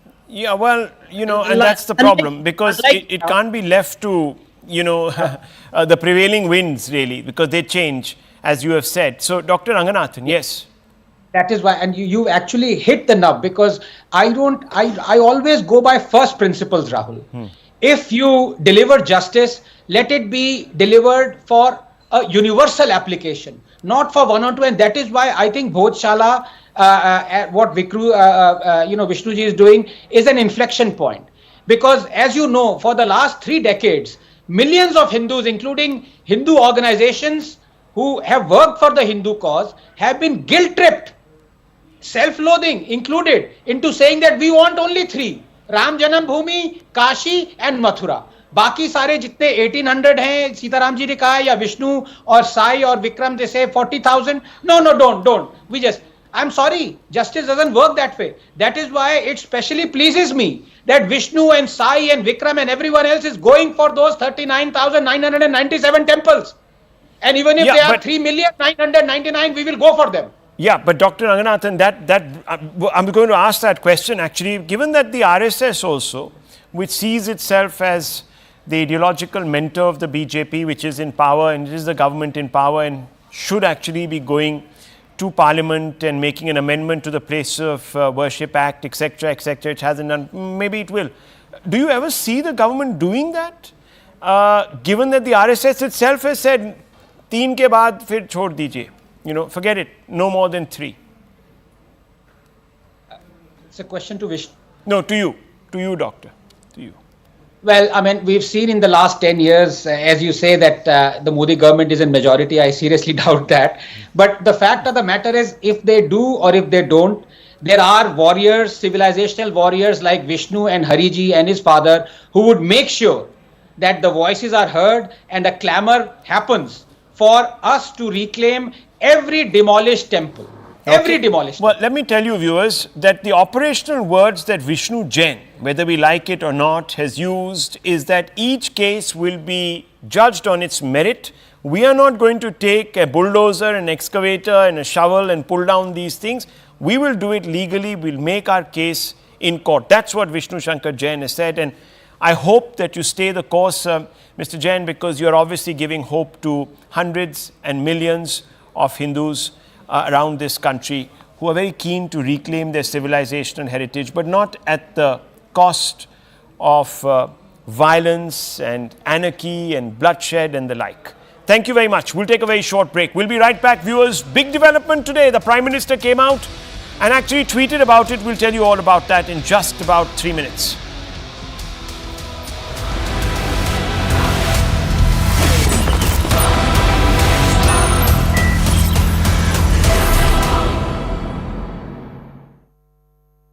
Co-powered by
Viewers, Prime Minister Narendra Modi has announced that DRDO scientists have successfully conducted the first flight test of indigenously developed Agni-5 missile under mission Divyastra.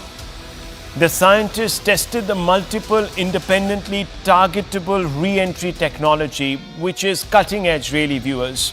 The MIRV ensures that the warhead can be split into multiple re-entry vehicles to deliver a precise and targeted attack. Equipped with indigenous avionic systems and high accuracy sensor packages, this has been hailed as a testament to India's growing technological prowess on the global stage. With the successful test flight of mission Divyastra, India joins a select group of nations possessing MIRV capability, including US, UK, France, Russia and China. The Agni-5, powered by a 3-stage solid fuel engine, boasts a striking range of up to 5,000 kilometers with exceptional accuracy. Viewers, what this really essentially means is that one missile can carry multiple warheads, which makes it very difficult to completely eliminate, using counter missile technology, a missile fired by India. Let's go across to former DRDO engineer, Professor V.K. Saraswat. Mr. Saraswat, thank you very much for speaking to us. Can you give us a quick description of what this missile system is capable of now? This missile system, which has been tested today, is a modified version of Agni-5, which is carrying multiple independently targeted warheads. The main function is that in a single missile launch, one is in a position to send multiple warheads towards multiple targets. So this is a technology which has been established now, which will give India the capability to counter-attack in the case of a nuclear attack with much power, much intensity and much larger influence area.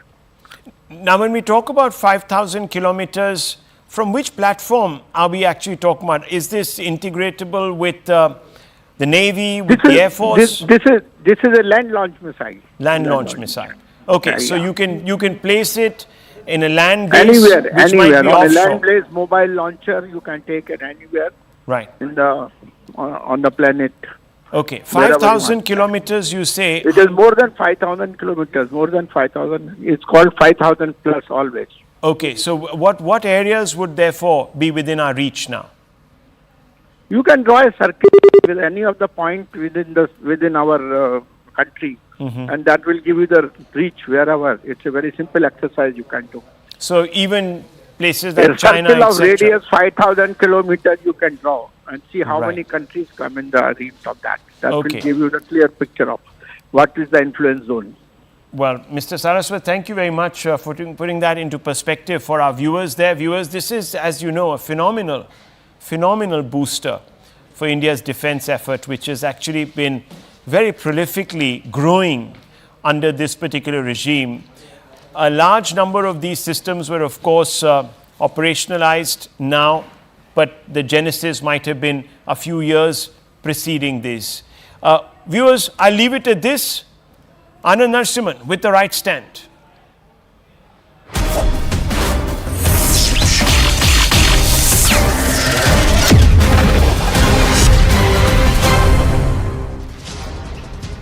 Namaste, Jai Hind and welcome to this edition of The Right Stand. I'm Anand Narasimhan. Prime Minister Narendra Modi praised the Defence Research and Developmental Organisation of the DRDO scientists for Mission Divyastra, the first flight test of the indigenously developed Agni-5 missile with multiple independently targetable re-entry vehicle or the MIRV technology. The Agni-5 has a range of 5,000 kilometers and is developed keeping the long-term security needs of Bharat in mind. The Agni 1 to 4 missiles have ranges from 700 kilometers to 3,500 kilometers and have already been deployed. Now we'll tell you all about Agni 5 and its significance, ladies and gentlemen. First up, its weight is 50,000 kilograms or 50 tons. Speed is 24 Mach speed. Length is 17.5 meters. The engine is a 3-stage solid engine. The diameter is about 2 meters. The nuclear warhead capacity is 1.5 tons or 1500 kilograms. The operation range is 5,500 to 8,000 kilometers. So anywhere across the globe, ladies and gentlemen. Now with the test of Mission Divyastra, India has now joined a select group of countries that have the MIRV capability, ladies and gentlemen. Bharat has tested Agni 5 with the MIRV technology. The other nations are the United States, the United Kingdom, France, which has MIRV on submarine and launched ballistic missile. China has MIRV on intercontinental ballistic missile. Russia has the MIRV on intercontinental ballistic missile. MIRV on submarine has also launched a ballistic missile. So it's got both land and sea capabilities. Pakistan is currently experimenting with this entire MIRV technology. But Bharat is only the 6th nation to have this capability, and this is the land capability and land and air capability. So why is Agni 5 important for Bharat?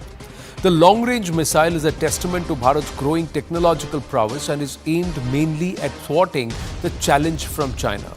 Agni 5 is an indigenously built advanced surface-to-surface ballistic missile.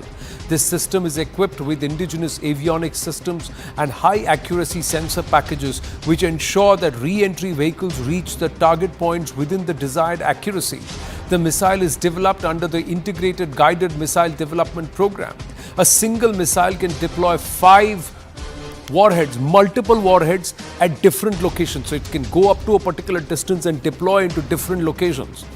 The Agni 5 missile is also unique in that it is the first projectile to be successfully launched at its maximum operational range, surpassing 5,000 kilometers. It is a fire and forget missile which cannot be stopped without an interceptor missile. The missile can bring almost the entire Asia, including the northernmost part of China, under its striking range. The missile can also bring several regions in Europe within its striking range. The project director is a lady, a woman. Significant women contribution towards developing this technology and also executing it and successfully test firing it. Proud moment for Bharat, ladies and gentlemen, and a big statement to the neighborhood. Don't take panga, because we can give it back to you, and we can, like the Prime Minister said, ghus ke marenge. That's what this Agni 5 capability allows us to do. Let's move on, ladies and gentlemen. Another big development. Just as the Prime Minister announced the successful test firing, the Home Minister has now put up the notification for CAA 2019. This is the 39-page notification sheet or the online sheet that needs to be filled. This is in English right now. And this has just been put out by the Union Home Minister Amit Shah Ji after the announcement that the government has notified CAA 2019. And this is just days ahead of the poll dates being announced and just months ahead of Lok Sabha 2024. Another promise in its manifesto that's been fulfilled, CAA will be implemented, was the commitment that Prime Minister and the Home Minister gave. And that's what's happened. And this has happened 4 years after the bill was passed. The Home Ministry notifying the Citizenship Amendment Act's rules, paving the way for laws implementation across the country and making it easier for persecuted minorities from all around Bharat who had to bear the brunt of partition, that is Pakistan, Afghanistan and Bangladesh. They will get proper citizenship in Bharat and they will get Indian citizenship. The ministry said all the applications for the citizenship will be submitted in a completely online mode and a portal for the same has been created. The opposition meanwhile questioning the timing of the bill and saying it targets a particular religion. The BJP hitting back and saying it does not discriminate. So the rules are very clear. And 10A, applicant for the grant of citizenship, it says application from a person eligible under section 6B for grant of citizenship by registration naturalization shall not be entertained. And then the rules are notified. 39 pages which want all the details to be put And under the Citizenship Rules Act 2009, an affidavit is the last page which talks about this affidavit, which also wants the verification and eligibility certificate. Is this a political jumla? How much of a difference will it make? One thing, ladies and gentlemen, more than 2 crore Matuas in Bengal are currently celebrating, and the celebration pictures are also coming through. Priyanka Tibrewal of the BJP with us, Ghanshyam Tiwari, spokesperson of the Samajwadi Party with us, Lokesh Jindal, political analyst with us who backs the Congress Party, and Gargi Nandi Roy, analyst, supports the BJP, joining us from Bengal. We'll also try and see if we have Kanchan Gupta ji, Senior Advisor, Ministry of Information and Broadcasting, joining us. We'll go to him whenever he does. Gargi Nandi Roy, how significant, how important is this? And is this too late? No, I think it's not too late. Firstly, so my congratulations to the government, to Amit Shah ji for this. And this is a historic day today. So my congratulations to them. And I hope this time some preemptive actions will be taken to avoid any riot or anything like that. And it is very significant because let's not forget that our country was divided on the grounds of religion, Anand. And we know because my ancestors also came from erstwhile East Pakistan, now Bangladesh. Okay, so we know the population of Hindu population, there was 30% in East Pakistan, now Bangladesh, now it is 7%. In Pakistan, it was around 20%, more than 20%, now hardly 1.6%. So we know it is very much required. And I think, the people who are disrupting this, I think, they really want some chaos in this country. This is not against any religion. This is to secure dignity, secure human dignity. And first and foremost, it does not apply to any Indian, irrespective of religion, Muslim or otherwise. So I do not know. And people who are opposing the CA, I think, they should remember the Lautenberg-Specter Amendment of America. In 1989, the Lautenberg, they gave to the persecuted Jews of former Soviet Union, and then it was extended to those persecuted in Iran in 2004, the Specter Amendment. So now, as per the Lautenberg-Specter Amendment of the US, all the Jews, Christians and Baha'is who are persecuted in Iran, they can't jump the queue and get US citizenship. We have not heard any liberals in USA criticizing successive governments for the Lautenberg-Specter Amendment. The liberals here, I know they just, they remind me of Jinnah. Jinnah had once said that we want India either divided or destroyed. So whoever is opposing this, they really want India destroyed. Why shouldn't this country be given? And where they are talking that injustice towards Muslims, white Muslims, it is not even applicable to Hindus, the Tamils of Sri Lanka. They are not getting, even the Hindu Rohingyas, who are minorities among minorities. And if you remember in Myanmar, how the Hindus were killed. They were killed, raped, but even those Hindu Rohingyas are not getting. They can get asylum, they have asylum. But they are also not getting. So where is it against the Muslim, and what it has to do with Indian Muslims? The Indian Muslims must understand that it is a ploy to incite them and create a chaos in the country. Most of the and incitement, Gargi ji, was not purely with CAA. It was seen in conjunction with NRC. So CAA was seen in conjunction with NRC. Here there is no conversation or talk about NRC at all. The conversation is purely on the CAA 2019 and the rule notification that's happened. Lokesh Jindal, where do you stand on this rule notification? Well, at the KT Desai Memorial, the Chief Justice of India, he delivered a lecture. And in that lecture, he stated that we, the people of India, must be ever inclusive and expansive in character. Look, Anand, India is already a signatory to the UNHCR. We have certain, with respect to human rights, we have supported the very basic essence of human rights. However, the point is the manner in which the Citizenship Amendment Act is being presented and it is being politicized. It is not as per the very ethos of Constitution of India. In order to, now you talk about National Register of Citizens, let me bring about the report that was submitted on the basis of a finding by the Supreme Court. So the Supreme Court, it had monitored National Registers of Citizens for Assam, which was published on 31st of August 2019. Now, as per that report, there were 3.4 crore people who have applied for it. And if the citizenship, if the Assam Accord was to be considered, then 19 lakh individuals were ineligible to get citizenship.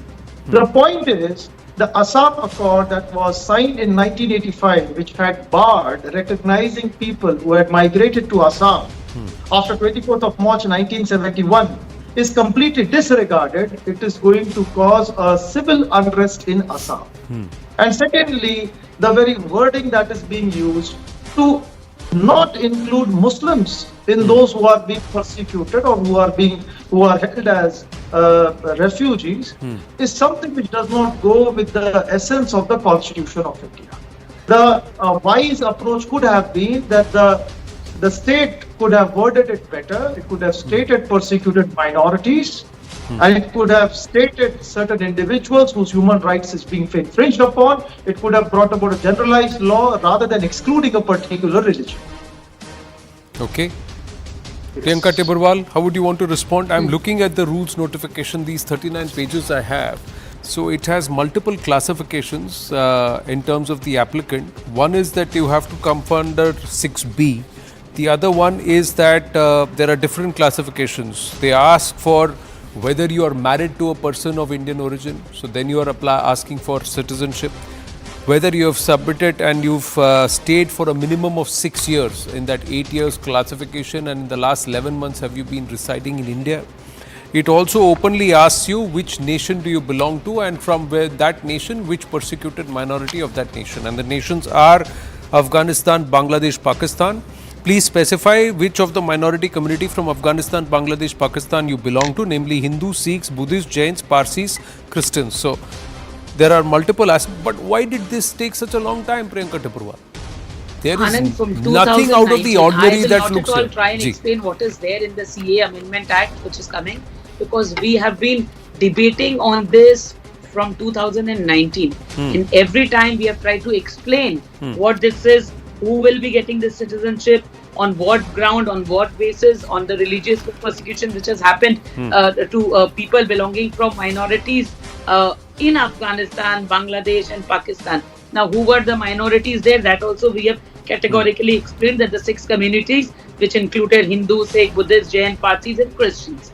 Now, we had seen that there was a number of staged protests, and people, of course, not to forget, like Mamata Banerjee, when they were shouting and yelling and saying, Kaka, Chichi, Kaka, Chichi, we will not allow this to happen. But again, today I will repeat that has always stood firm on its word. Whatever we had promised, whether it was the abrogation of 370, Teen Talaq, Ram Mandir, and now CAA, all our promises we have fulfilled. And now whatever we was there in the act, which I will again repeat, we have debated on it number of occasions. It was just because there were certain radical elements. Now they were supported by whom?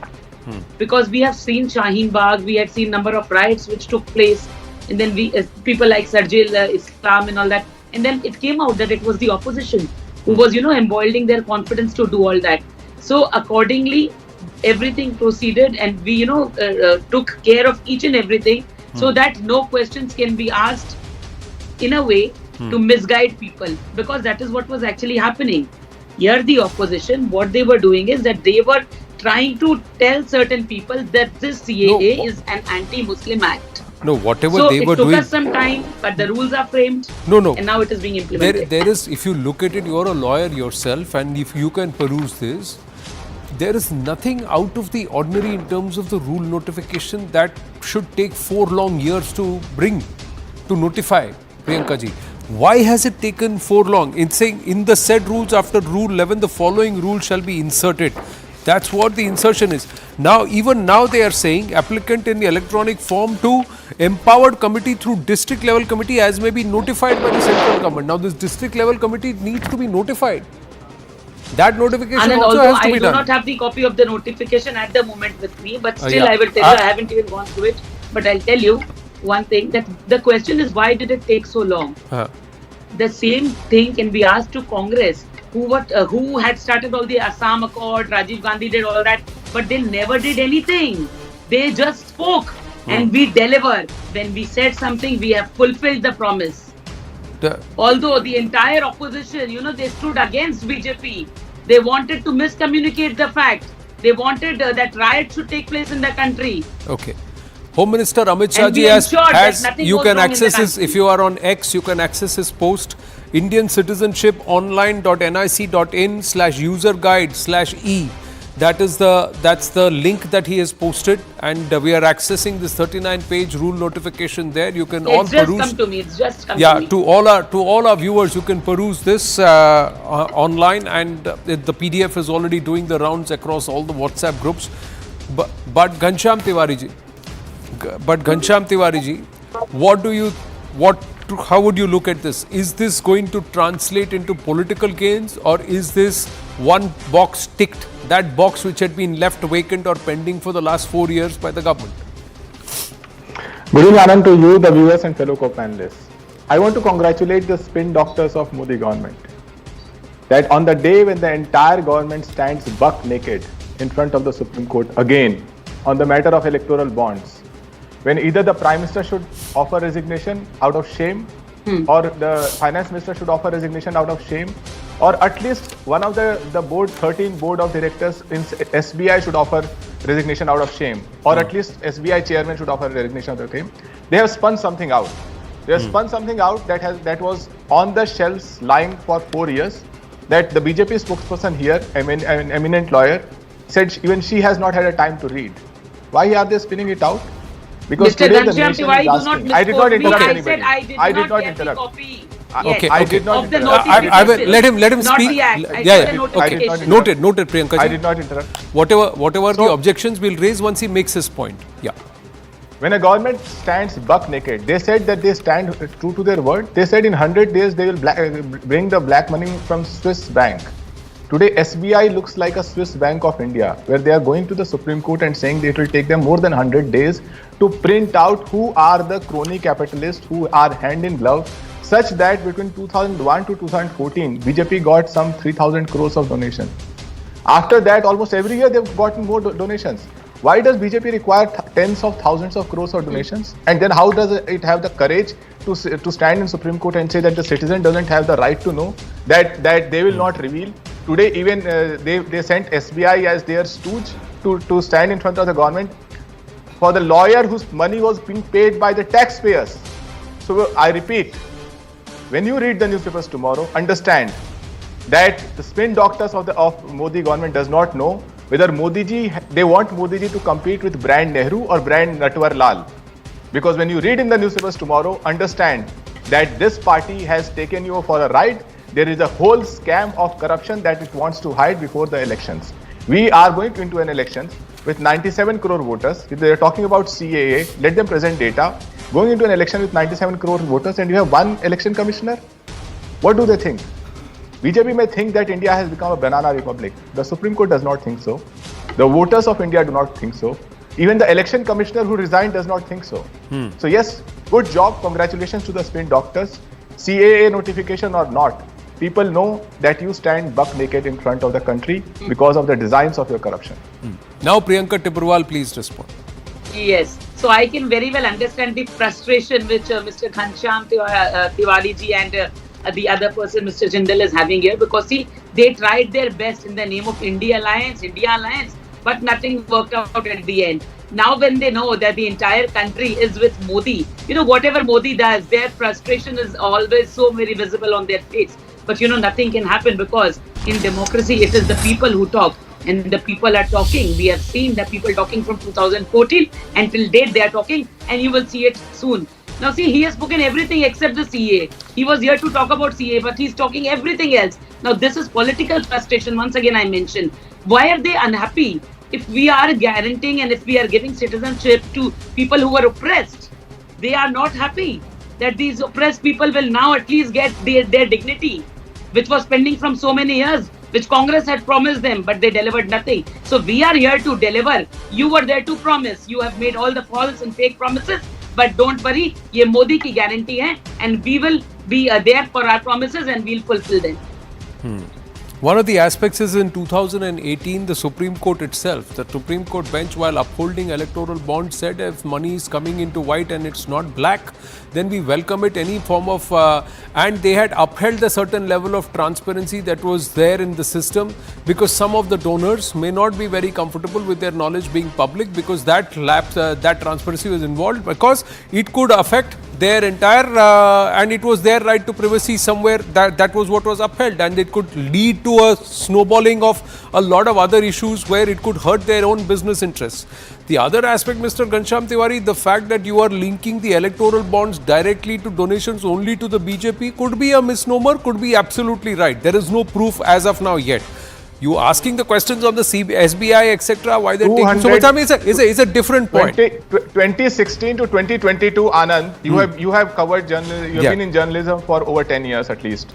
2016 to 2022, BJP got in donation 10,122 crores. Okay, so I challenge any of your viewers. Are you upset that the BJP got donations? Are you grudging the? No, 1 minute. No, I'm just saying. Okay, please complete. Please complete. 10,122 crores. I challenge the BJP spokesperson, any of your viewers, any journalist in India, to tell us even where this 2% of this money came from. This country cannot be run by a messiah who's neck in corruption. Okay. Now. See, you can make fact. 1 minute. Factual allegations, allegations, and fact-based allegations are okay. Unnecessary, unwanted name calling can be refrained from. First up, where is the name? No. 1 minute. Are you first up saying that you are grudging a party receiving donations, or you want to know who are the people who have given him donations so that we can take them to task? What is your address? This one, so I can go out and literally ring them out, cancel them out in public, and give them a public hanging and defame them so that they never dare to donate to that party. Is that your attitude, or are you worried कि ये कौन लोग हैं जो इस party को इतना पैसा दे रहे हैं? कौन है ये लोग? Because मुझे जानना है. No. This is different from wanting to know where public money is coming from. Secondly, sir, you are representing a party whose principals have been charged with having disproportionate assets. You are representing an opposition where there are certain netas. 1 minute. Where there are certain netas who are out on bail on charges of corruption. And that too, those charges have been upheld by the court and they are out on bail since 2015. My question to you, sir, is it comes a little rich from the party you represent and the grouping that you represent to talk on corruption. You have made an allegation against the Prime Minister on corruption. Can you prove that allegation? Is a question I leave you. But I'm not going to allow you to derail the debate and take it away from the subject matter of the debate, that is the CAA rule notification. Ghanshyam Tiwari, 1 minute, sir. I'm respectfully telling you, come back. If you're going to debate on CAA rule notification, we'll take it further. No. I'm not going to take this forward. I have left those questions there. You asked some questions. I have left those questions there because you also pushed out certain rhetorical and hyperbole. And I put out those questions for the viewers to also understand and appreciate. Gargi Nandi Roy coming to you in just a bit. Mr. Kanchan Gupta is there with us. Kanchan Gupta ji, namaste. Thank you very much for speaking with us here at CNN News 18. This is Anand Narasimhan here. Kanchan ji, how important or how significant it is this rule notification? I have the 39 pages here. What is it that is so extraordinary that took the government 4 years to notify this? No, there were issues involved with fleshing out the rules in a manner that they are not prone to misuse or abuse. We also know that we lost substantial time because of the very violent and very uncalled for protests by people who had not even read the first opening line of the Citizenship Amendment Act. And then subsequently we had 2 bad years of COVID, and that is also common knowledge. And now we have it. So this is a procedure which could not have been short-circuited, and it has happened. You have to keep in mind that the intervening years were lost because of the pandemic. Now, how significant is this rule notification? 39 pages, a lot of it sounds quite complex. I've got the English copy. Is it there in multiple languages for the people to fill it online? 39 pages sounds a lot, but if you go through the notification, the first few pages are to do with the rules. The subsequent pages are sample forms.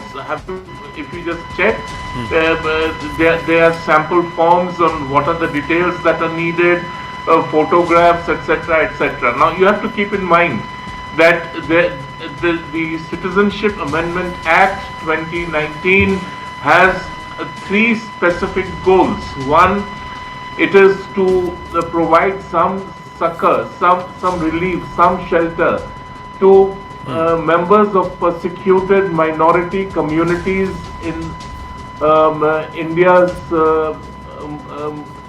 Muslim majority neighborhood countries. So whether it is Pakistan, Afghanistan, Bangladesh, the idea is to give them some sense of relief, some sense of shelter, and some sense of protection. That is purpose number one. Purpose number two is to everybody who seeks shelter in India, irrespective of religion, has the right to apply for citizenship. Now, what does CAA 2019 do? It just short circuits, it just hastens the process and puts you ahead of the queue, in the queue, and you are therefore assured of citizenship at the end of it. Number three, there is a December 31st, 2014 cutoff. So these are the rules. I mean, the rules and the act are for people who entered India before December 31st, 2014.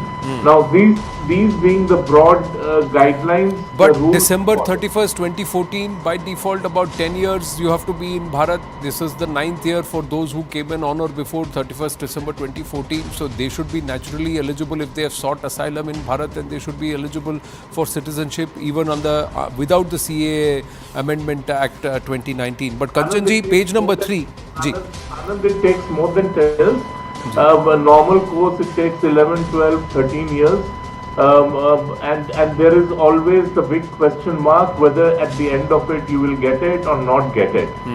So this makes it very clear that if you are either a Hindu or a Buddhist or a Sikh or a Jain or a Parsi who has fled because of religious discrimination, because of being discriminated against by virtue of your religion, Pakistan, Afghanistan or Bangladesh. Kanchanji, so then let me quickly ask you, sir. Your citizenship. Quickly ask you, sir. Page 3 says that an application for registration or naturalization under Section 6B shall be submitted by the applicant in electronic form to the empowered committee through district level committee as may be notified by the central government. So in how many districts do we have a designated officer already appointed, or is that appointment still due? As far as I know, there are various states and various districts where this devolution of authority has already been done. You would know that in Rajasthan, in Gujarat, they have the power. I mean, authority has been devolved to the local officials over there to determine and decide citizenship process. Right. So this is not a very complicated part of the process. The district collector, district magistrate, anybody can be empowered to do the needful over here. Right. Kanchan Gupta ji, thank you for speaking with us. That notification, is that already out? We have to wait and watch. How many online applications? How many? 30 seconds from you, please. Please. All I would request through you, I would request your viewers that all details are in the public domain. Nothing is behind the scene. Before you come to any conclusion, please go through the act. It's a very short, very brief 4-page act. If you want to know the rules, Anand says 39 pages, but only the first 4-5 pages are relevant for purposes of information. And you just go through it before you start dreaming about it. Thank you very much. Thank you very much for speaking with us, Kanchan ji. Thank you very much. Thank you to all our other guests. This debate will rage. We'll get into peruse these details further and also get down to see how actually is the process of online filling of the forms, how easy, difficult it is. And we will track the first person who by this method becomes a citizen of Bharat. Let's move on, ladies and gentlemen, here on The Right Stand. The arrest of Tamil film producer and former DMK functionary Jafar Sadiq has sparked a fresh war of words between the DMK and the BJP. Jafar Sadiq was arrested by the Narcotics Control Bureau on the 9th of March for alleged links with international drug cartel. Jafar Sadiq was absconding for the last few weeks and was apprehended by the NCB from Jaipur. The BJP and the AIADMK slamming the DMK for turning Tamil Nadu into a safe haven for drug traffickers. The ruling government in Tamil Nadu hitting back at the BJP, accusing them of defaming the state. Remember, in his southern sojourn, Prime Minister Narendra Modi said that the DMK was aiding uncontrolled sale of drugs in Tamil Nadu. Narayan Tirupati of the BJP with us, Suman C. Raman also with us, political commentator, analyst. Namaste, Jai Hind to everybody. Thank you very much. Some acronyms about the DMK also being floated by the BJP. But Jafar Sadiq is not a DMK person. Why go after the DMK, Narayan Tirupati? Jafar Sadiq is a DMK person. He was a member and also a functionary of DMK. He was holding responsibility in DMK in the Chennai West District. So you can't deny that Jafar Sadiq was not a DMK member. Yes, he is, and he was very close to the first family of the DMK. And in a movie which he had produced or directed, the Mangai, the first family members were seen together, and more than a decade he was there with so many people. But very he close. was the moment the issue about drugs came to the fore, wasn't he thrown out of the party? Yes, sir, and I do admit it. But the problem is that what is that responsible chief minister should have done is that he should have condemned these things, and he should have issued a statement stating that the state police will cooperate with the the Narcotics Control Bureau (NCB) or the central investigation agencies, which the state government denied, which the state government did not do, and the ministers from the state government had very clearly said that the central government is targeting the DMK. Why should central government target the DMK? You people had, your people had you were there in this drug peddling, and that is the reason they are taking action. How can you say that? And I don't say that the DMK fully involved in this, but what is the government doing? And the last so many days we have seen that last 1.5 to 2 years we have been saying that drug peddling has increased, and in schools, colleges, public places, usage of drugs have been in a very high peddling. That's what we have been saying. And you had kept quiet. The police, the intelligence failure was there. All these things only we have been accusing the DMK. Sumant Raman, you agree Tamil Nadu has become a drug den? That's what the BJP is alleging? Look, Anand, I think that this is an issue which basically goes beyond politics, because it is about the future of our children. Yeah. So I don't think we should look at it from a narrow, myopic political lens of what DMK is doing or what somebody else is doing. The fact remains, Jafar Sadiq was a DMK functionary, and until the fact that the man was, once the police started, until the time the police started looking out for him, he continued to be a member of the party in actually holding a party post. It was only subsequently, once the matter came out into the public domain, that the party, expelled him. Now, the point is very clear. This matter has to be investigated. It has to be investigated through multiple agencies. It is not just the job of the Narcotics Bureau. There may be money laundering which is involved, so Enforcement Directorate must be involved. There is also a national security angle, which means that potentially the NIA should be involved. There's always the crime angle, so CBI could also be involved. So there are multiple agencies which need to probe this. But sadly, as in so many other cases, I suspect that this again would become a political slugfest, and beyond a particular stage, once this goes out of the public eye, matters would then again sort of be pushed under the carpet. So the point is, Jafar Sadiq, on the face of it, does appear to have had links not just with politicians, but also with the movie producers and movie directors and others. Now, but so are we trying to say no? But are we trying to say Narayan and Tirupati only in the last 14 to 18 months drugs have made their rounds in Tamil Nadu? There was no drugs before that. Anand, yes, the drugs were there. I don't deny the drug peddling was there. But in the last 3 years, we have been saying that the usage of drugs and the drug peddling, the distribution of drugs have been, is in a high note. And in fact, So you are admitting that even during AIADMK rule, who are your partners with the NDA, then there was drugs, no? Anand, it was there. I don't deny. But what is the volume? How much it is happening? Every now and then. Now we are seeing in Chennai, Trichy, Salem, Ramanathapuram, Madurai. Everywhere it is happening. See, drug peddling would have been there. I don't deny. But the DMK's important functionary along with the DMK's first family, and we want to know how much. What are the influence done by these people? That is what we want to know. The influence he has used. That is the main thing. And the volume, Mr. Suman says that as usual it will go. It is not like that. Definitely the NCB and also the all these agencies will definitely do it. My question is only this. As Suman said that we should not. The DMK has said that in the past Jafar Sadiq got patronage from the BJP and ADMK. That's what they are saying. See, they have also. No, it is wrong, Anand. It is wrong. It is wrong because they are talking about one advocate who is there in BJP. If that is the case, then each and every advocate would have argued for many number of cases. That is not the thing.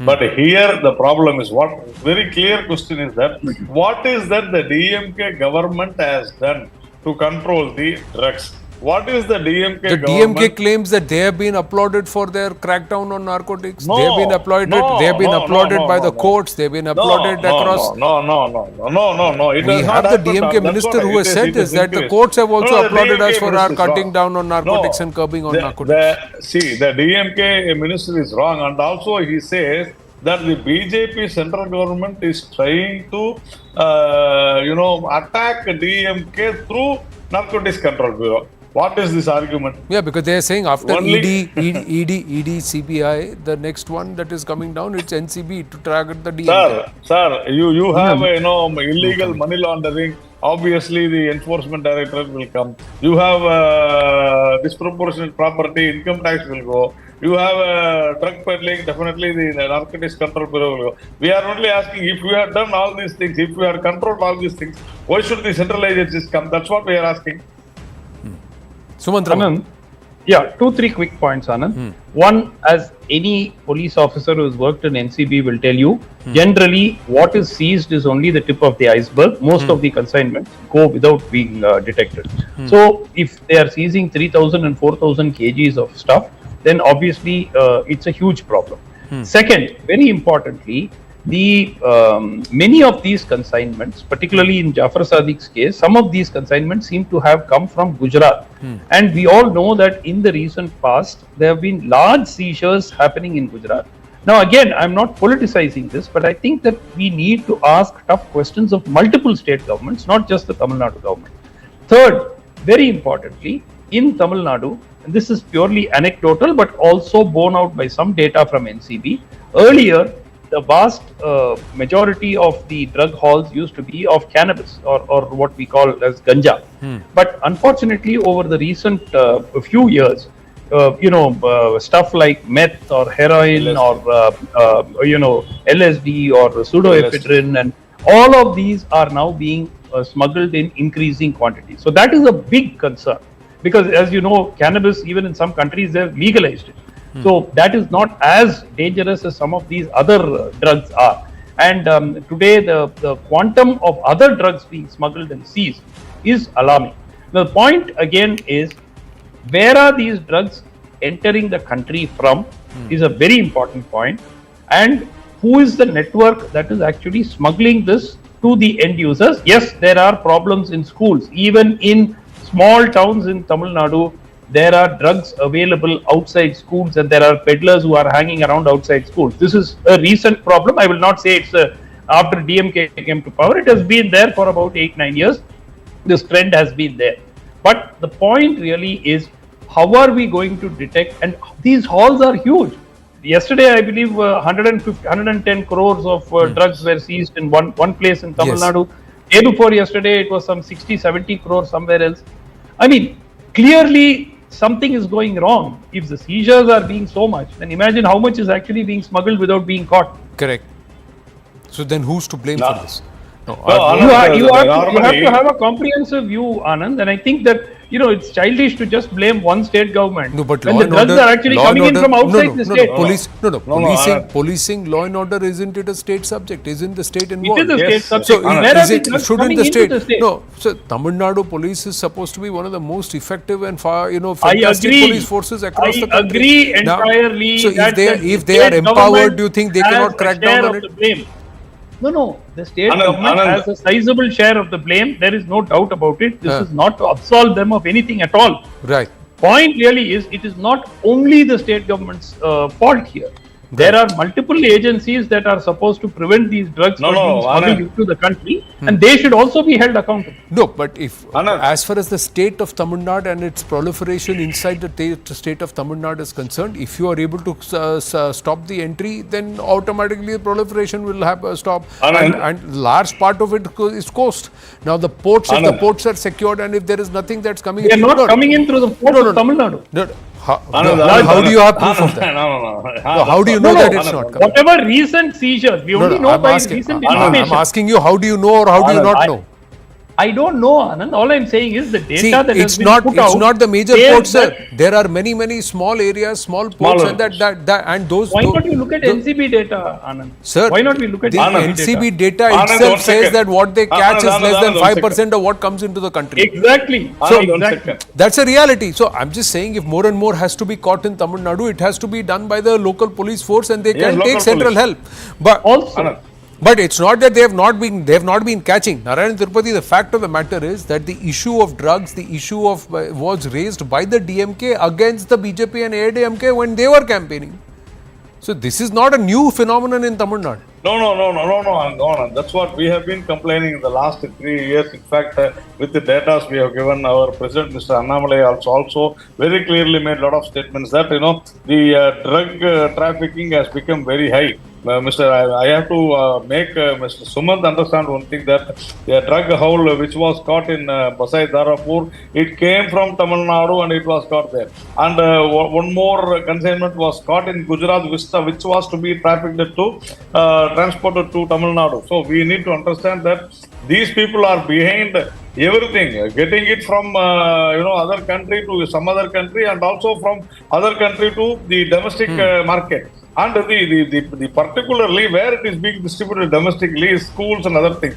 NCB or other agencies cannot do that. Only the local police, as rightly said by you, Anand, only the local police. See, my point is, politics aside, yes, no political party will want to profit on the future of its own state and its own people. So, somewhere one would also want to give the DMK a certain amount of leeway to say, if they are cracking down and if they are going to come down hard, then better late than never. Because somewhere society will turn around, and if this really becomes a menace, they will also come back hard at it. Narayan Tirupati and Sumant Raman, thank you. Thank you very much. Thank you for joining us here on this conversation.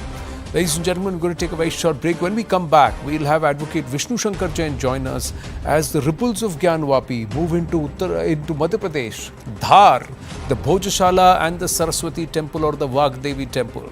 The Indore High Court orders the ASI to conduct proper survey of that historical heritage site and report in 6 weeks. Details when we come back. Stay with us.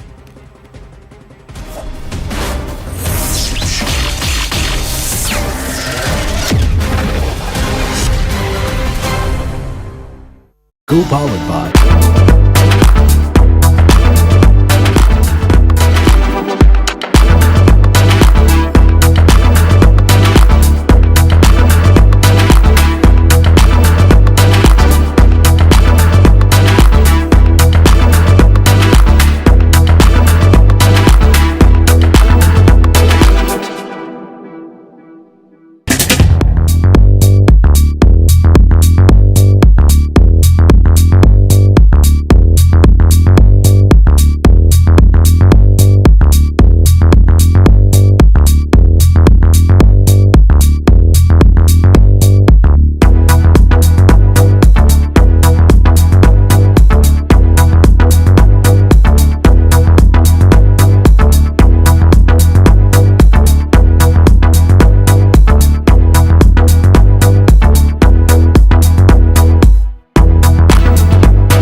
Vishnu Shankar Jain, senior advocate, joins us on a day when the Indore High Court has clearly ordered the ASI to conduct a correct survey, in-depth survey of the Bhojshala Saraswati temple, also called the Kamal Mola Mosque by the Muslim Paksh.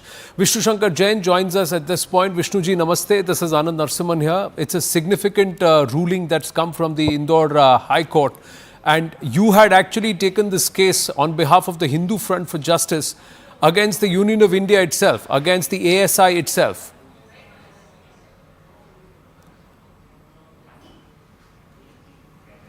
Yes, the case precisely is this. In the temple premises, on Tuesday, the ASI has ordered the Hindus to offer worship, and in the same premises, the ASI has directed the Muslims to offer.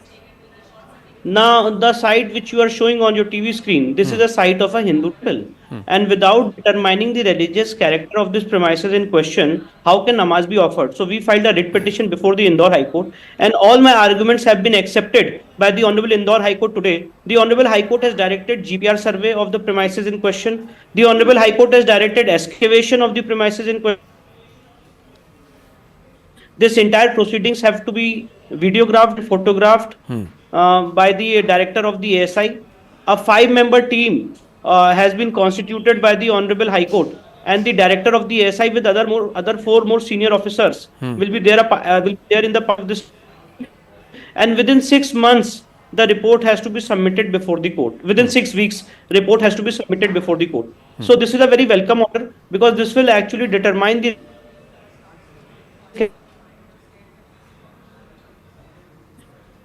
in terms of section 16 of the act.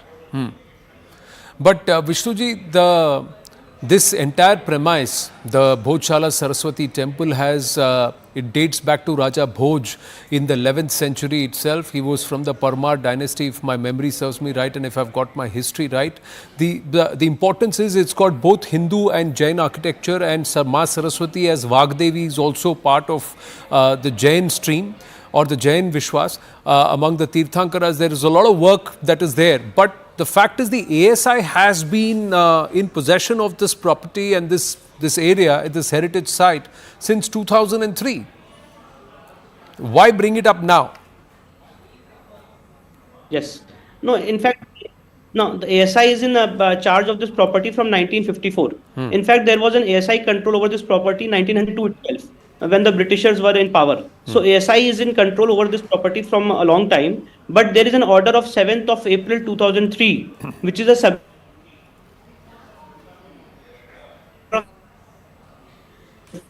High Court. And I just narrated before you that what does the order 7th of April 2003.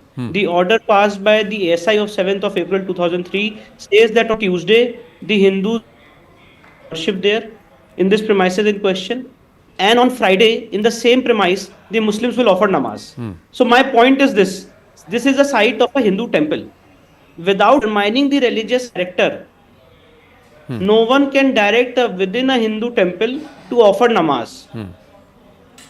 What religious character has to be determined by High Court. After hearing both the sides, the Honorable Indore High Court has come to a conclusion that the religious character of the premise in question has to be determined by way of an expert committee. And therefore, this expert committee of 5 members has been constituted by the Indore High Court. But the historical data already compiled by British under the colonists and also by the ASI would prove that this was first constructed by Raja Bhoja. What happens next? You have asked the ASI to determine something which historians in the past have already underlined, that this was indeed the Vagdevi temple or the Saraswati temple built by Raja Bhoja. See, Anand, you are absolutely right. And all these studies which have been done by the historians as well as by the archaeologists, we had filed in our petition before the Honorable Court. But the point is this, that when the ASI passed an abrupt order on 7th of April 2003, without taking into note all these studies and historical records, we had to file another writ petition before the Indore High Court. And the point precisely is this, that the religious character it is our contention and submission. This premise in question is of a Hindu temple. So, this character has to be determined by a fresh inquiry. because all those inquiries which had happened in the past, court cannot take judicial notice of it, and a fresh inquiry has to be conducted in this writ petition so that it can become a part of record of the court. So therefore, after hearing both the sides, Honorable Indore High Court has directed an ASI survey of this premises in question. A 5-member team will be has been constituted by the Honorable Indore High Court. Within 6 weeks, this report has to be submitted. GPR survey, GPS survey, excavation, carbon dating, other dating exercises, everything is included in this survey. And I think when this report of survey will come, it will help the court to ascertain the religious character of the premise in question in terms of section 16 of the ASI Act 1958. You are absolutely right that these studies and exercises have been done in the past, but not of this magnitude. Let me inform you, the only studies conducted in 1912 asked by me. So this is a very comprehensive study and detailed study which have been asked and which has been directed by the Honorable Indore High Court. So there are studies and scriptures and historical records to prove our case of the past, but just historical record is not sufficient to get the order of 7th of April 2003 set aside and to oust the Muslim from possession of this property. So till then, is it status quo? Prayers for Hindus on Tuesdays and prayers for Muslims on Fridays? The court has not disturbed the order of 7th of April 2003 as of now. This survey has to be conducted. Report will be submitted before the court and then the court will hear the matter on merits. Final question, start date of the survey, has it also been determined by the court? See the operative portion of the order of the Indore High Court is very clear. They have directed the ASI to conduct the survey within 6 weeks and submit a report within 6 weeks. So it can start at any point of time. All right. Vishnu Shankar Jain, thank you very much for speaking with us. So, a ripple effect of the litigation with Gyanwapi to determine the original exact religious character of a place which has been under dispute. This is in Dhar in Madhya Pradesh, ladies and gentlemen, the Saraswati temple of Bhojshala. And this has had disputes in the past, and as a settlement in April 2003, the Archaeological Survey of India decided that Hindus will pray on Tuesday and also during Saraswati Puja and festivals, and Muslims would pray on Fridays. That itself has now been challenged by the Hindu Front for Justice, led by lawyers like Vishnu Shankar Jain, who have argued in favor of a proper a survey to be conducted by the ASI, the Indore High Court pushing that order and passing that ruling and saying within 6 weeks conduct the survey and come back to us. On that note, we're going to take a very, very short break. Stay with us.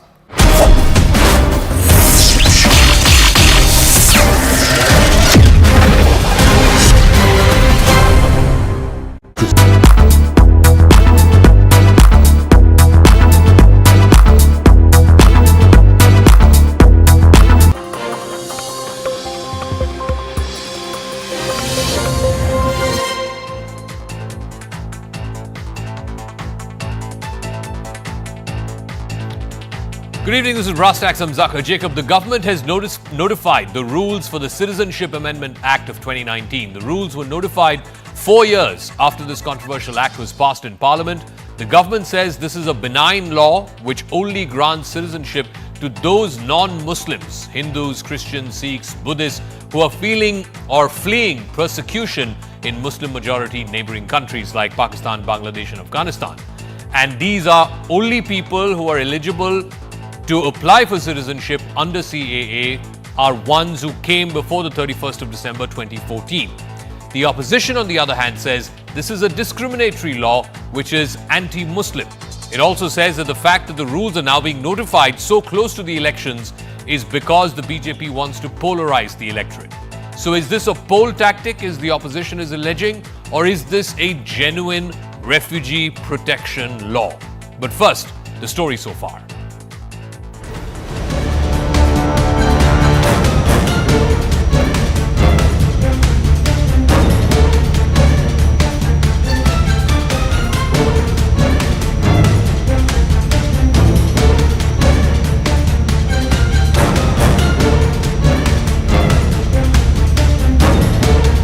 Modi is losing, therefore he is trying to polarize, to divert from the real issue of electoral bond. It's a diversionary tactic.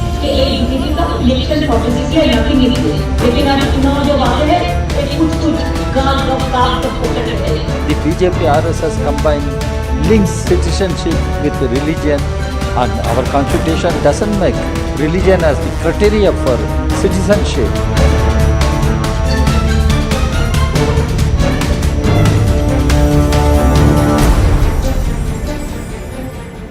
All right, so before we get into our debate, let's get you an overview of what CAA is and what it actually entails. There are some common FAQs or frequently asked questions around the CAA. Number one, who comes under the ambit of the CAA? It includes Hindus, Sikhs, Jains, Buddhists, Parsis and Christians who migrated from Pakistan, Bangladesh and Afghanistan until the 31st of December 2014 because of religious persecution in those countries.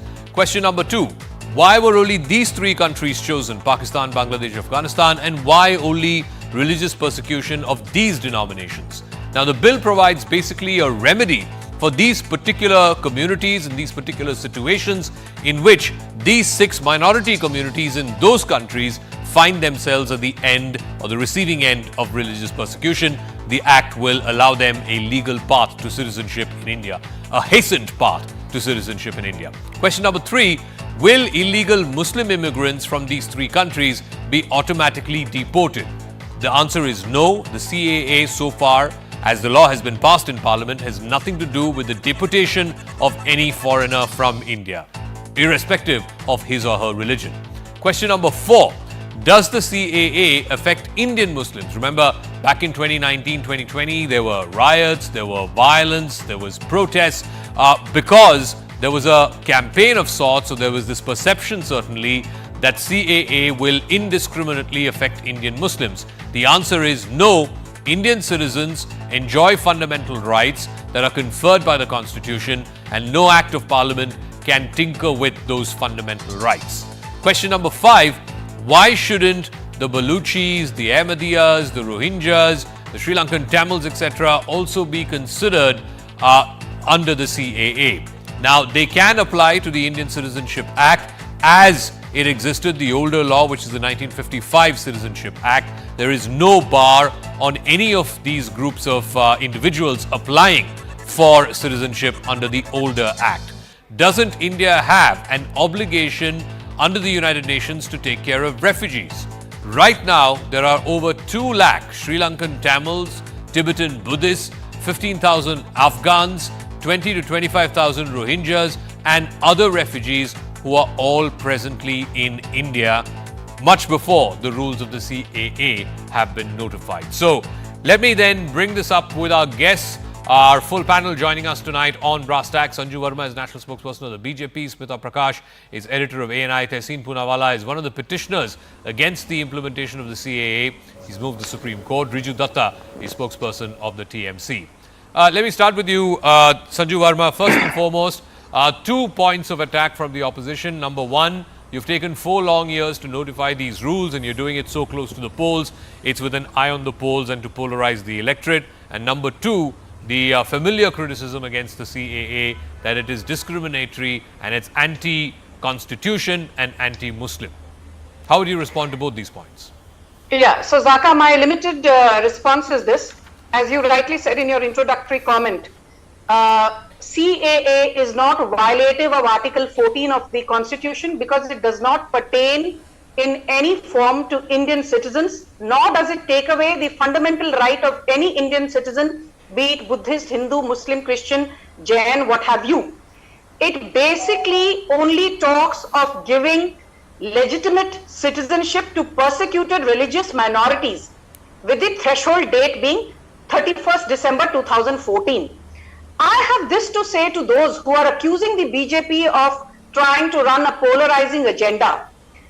Have Rohingyas who have illegally come to the country, because I was just in a debate where somebody asked me, are you going to throw illegal Rohingyas into the Arabian Sea? No. Are you going to throw illegal Bangladeshi migrants into the Bay of Bengal? No. But the Modi government at some point will obviously use its diplomatic heft to ensure that illegal Rohingyas, illegal Bangladeshi migrants go back to where they belong. It could be Bangladesh, it could be Myanmar, it could be Pakistan. The other lame argument is, why not give citizenship status to persecuted Hazaras or Baluchis or Ahmadiyas from Pakistan? So the limited point is this.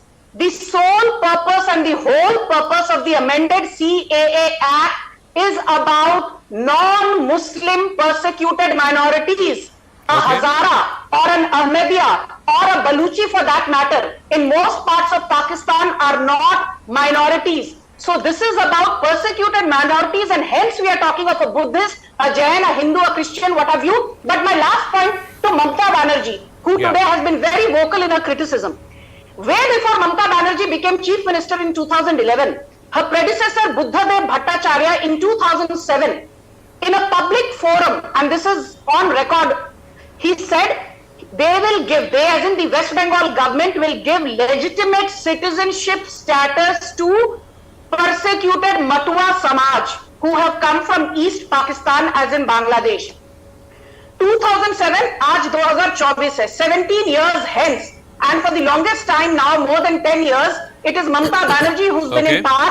Ahead of elections, even as recently as 2021, she said, the first thing I will do after coming back to power is to give citizenship status to the Matua Samaj, who they loosely term as Naam Shudra, the Dalit community. मैं पूछना चाहती हूँ, the Matua Samaj today is still languishing in horrific camps in Bhojshala in Nadia district. Mamata Didi, आपने तो कुछ किया ही नहीं, and you're giving lectures on integrity to Narendra Modi. Riju Datta, please respond. A, this does not target any Indian citizen. B, this does not target any Muslims who may want to claim Indian citizenship. You can do as per the 1955 Citizenship Act, and most importantly, whether it is the Matuas, the Rajbanshis to some extent, what is the TMC and the rest of the opposition's problem with them getting expedited Indian citizenship? Mr. Jacob, see, Trinamool Congress is the first party that said that we are going to go through the rules, and if the rules in any way, shape or form takes away the rights of the citizens of this country, we are the first party that will protest and will make sure it does not get implemented in Bengal. However, my Supremo will make a detailed comment on it because we are going through it point by point, sentence by sentence. But saying that, I have got a couple of questions for Sanjuji before I make my comment. My comment is very simple. In 2019, this was passed in the parliament. Normally, it takes 1.5 to 2 months to formulate the rules. You took 4 years. Why didn't you have the guts to implement this 6 months ago? Why just before the elections? Why before the elections? Because it is another carrot and stick policy of the BJP to deceive, misguide and fool the people of this country. Because Modi's guarantee means only Modi's jumla to fool people. Now she talked about Rohingyas. Now my question is, if there are illegal Rohingyas in this country, the Rohingyas are coming to the porous border of this country. The borders of this country needs to be protected by the Home Department under Amit Shah. Then this incompetent Home Minister should resign first before raising fingers and anybody else. And my last and limited point about Matuas that she made. If she is saying that the Matuas are so unwell, the Matuas are living in such disarray in Bengal, then please explain to me how Matuas in Bengal have exercised their voting rights, have elected an MP from Bengal called Shantanu Thakur, who is a minister in the Modi cabinet and he is the shipping minister in Modi cabinet. So either he is not an Indian citizen or what Sanjuji is saying is an absolute blatant lie. Sanju Verma, I'll come back to you in just 1 second, please, because I have Smita Prakash and Tehseen Poonawala waiting. So, Smita Prakash, you know, the fundamental question that the opposition is asking is, by saying that only non-Muslims who are persecuted for religious reasons from these 3 countries, Pakistan, Bangladesh, Afghanistan, will be eligible for citizenship, fast-tracked or expedited citizenship under CAA. And this is the plea before the Supreme Court as well, that you are granting citizenship basis religion, that you are excluding one set of people, even though they may be persecuted, like the Ahmadiyyas and others. Even if they are being persecuted, you are excluding them because of the sole criteria of religion. So, religion-based citizenship is fundamentally against the Constitution of India. This is the contention of the opposition. This is what the opposition has gone to court for as well in challenge of CAA. See, I think, Zaka, that question was answered by Sanju when she said that this is not anti-Muslim, anti-Indian Muslim. Muslims are not in minority in Pakistan, Afghanistan Bangladesh, the three neighboring countries of ours. So they are not there, or even in Myanmar for that matter, the Rohingya Muslims. So the point is that if they are persecuted minorities, that isn't a prerequisite for CAA. I think people just generally get it that the bill is not anti-minority, anti-Indian minority. In these countries, in these three neighboring countries, they are not minorities. So why should Muslims from these countries need to be citizens of India? They can be citizens of any other country. Now Shias, Ahmadiyas, Rohingyas, they can take refuge in India as asylum seekers. Why do they need to be why do they need to be citizens of this country? I can't get it. The other point which keeps coming back and forth, which I'm seeing on Twitter, which I'm seeing on television channels is, why now? Why not in 2023? Why not in 2020? Why today? Today because it's Ramzan. I mean, there is really no limit to this, Some could have said it's because, why not on Mahashivratri? Why? Because there's a cosmic reason. A day was chosen, Amavasya, no moon. So violence can happen on a no moonlight. The thing is, and then you can, if you go on the minority path, you can say, why not on Good Friday? That will hurt minority. In our country, we have thousands of gods and we have dozens of religions and sects. So, if you keep choosing the right day, you will never get it. There's always an election happening. There's always something or the other happening. I think by now, Zaka, people have figured out that the CAA does not take away anyone's rights. It grants rights to those who are seeking asylum in India. And yes, if some might feel that, that secular credentials of the constitution are being violated because of this act, there is a way for that. They can take the judicial way for that. Tehseen is here. He can tell you. I mean, the fact is that there is a place where they can go and fight it out, despite the government's efforts to explain that this is not taking away anybody's citizenship. There is a disinformation campaign and there are doubts in the mind of the people. Those who have doubts can take the legal route. Those who are going to take the disinformation route, that might result in political upheaval in the weeks ahead. No, so Tehseen Poonawalla, if no Indian citizen is going to be deported and there's no plan of any kind of deportation of anyone who's already in India, anyone whose citizenship papers are under process, even from these persecuted religious minorities in these three countries, none of them are going to be deported, then why is this fear-mongering campaign being spread by sections of the opposition on Twitter, otherwise as well, that इसके बाद तो list आएगी, आपको कागज दिखाने पड़ेंगे, and if you don't have कागज, you'll be thrown out of the country. No one is going to be thrown out of this country. No act of parliament can violate Article 14 or 15 of the Constitution. Or Article 21, Zaka. But thank you so much for having me on the show. And let me explain to you. Thank you, Zaka. And let me explain via your medium to the viewers why I have challenged CAA, why it is anti-constitution, and why I believe that it is an act that this country should reject, and I hope the Honorable Supreme Court rejects. Now, first, point number one, the date of the CAA Act. The CAA Act says anyone who's come into India via the three countries, Pakistan, Afghanistan, Bangladesh, minorities, before 31st December 2014.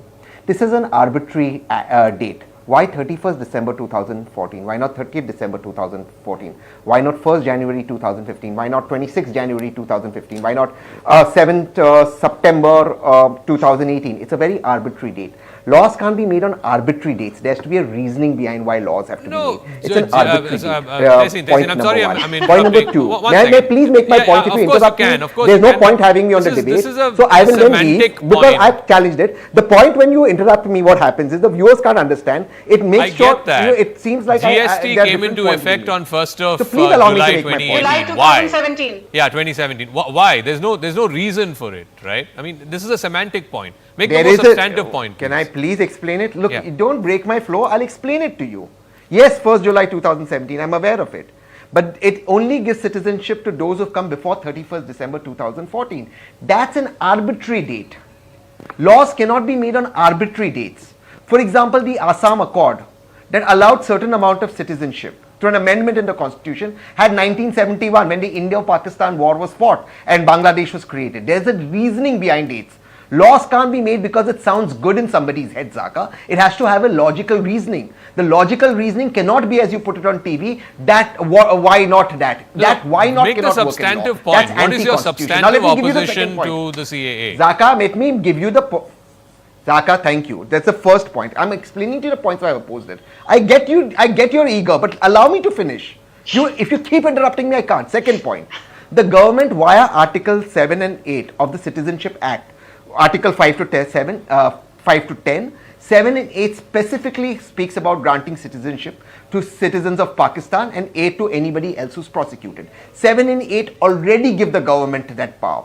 This is after the Nehru-Liaquat Pact, against which Shyama Prasad Mukherjee resigned. So please understand, the Nehru-Liaquat Pact was made to give minorities in Pakistan and East Pakistan, now Bangladesh, rights in India. Shyama Prasad Mukherjee resigned against it. That's Article 7 and 8. Now let's come to the next point about it. Why the nations Bangladesh, Pakistan and Afghanistan? That's again a vague answer. And it's discriminatory not to Muslims, it's discriminatory to Hindus. Now allow me to explain. The BJP spokesperson spoke about Rohingyas being prosecuted. She's right. The Rohingya Hindus who are prosecuted, they have come from Myanmar into India. Myanmar is a neighbor of India. What is the criteria of three neighbors? Pakistan, Bangladesh, Afghanistan. Because Afghanistan was never a part of India. Myanmar was. So why not Hindus? Zaka, I will if you allow me to make my points. If this is going to be the point, I'll leave. And there's no point. Thank you, Zaka, for having me on the show. One second. Tehseen, thank you, Zaka. Substantive point, you cannot yes. keep interrupting me. The substantive point about why these three countries were chosen. One second. You've made a substantive point. 1 second, one at a time, please. One at a time. Don't have me on the show. Tehseen, hear me out, man. Calm down. You asked why these three countries. Buddy, you had me on the show. Islamic Republic of Pakistan, it's the Islamic Republic of Afghanistan, and it's the Islamic Republic of Bangladesh. Bhutan is not an Islamic Republic. Nepal is an Islamic Republic. Sri Lanka is not an Islamic Republic. The persecuted minorities in those countries who want to come to India and apply for Indian citizenship already have an existing act, the Citizenship Act of 1955. Whereas the persecuted minorities in these three countries, which are avowedly Muslim countries, Islamic republics, it's there in the name of that country, they have a separate act. That's why these three countries. Okay, now please, if you don't interrupt me. So Zaka, Tehseen has been rambling on and on, making little sense. One second, Sanjuji, let him finish. I think I'll leave. Thank you so much. I'll leave. Thank you. I really appreciate the opportunity. Thank you, guys. Thank you. I can't do this. I can't be interrupted. This is sounding. I'm making points. You keep interrupting me. Then the BJP spoke. Don't have me on the show. Go ahead. You've been speaking for the last 5 minutes.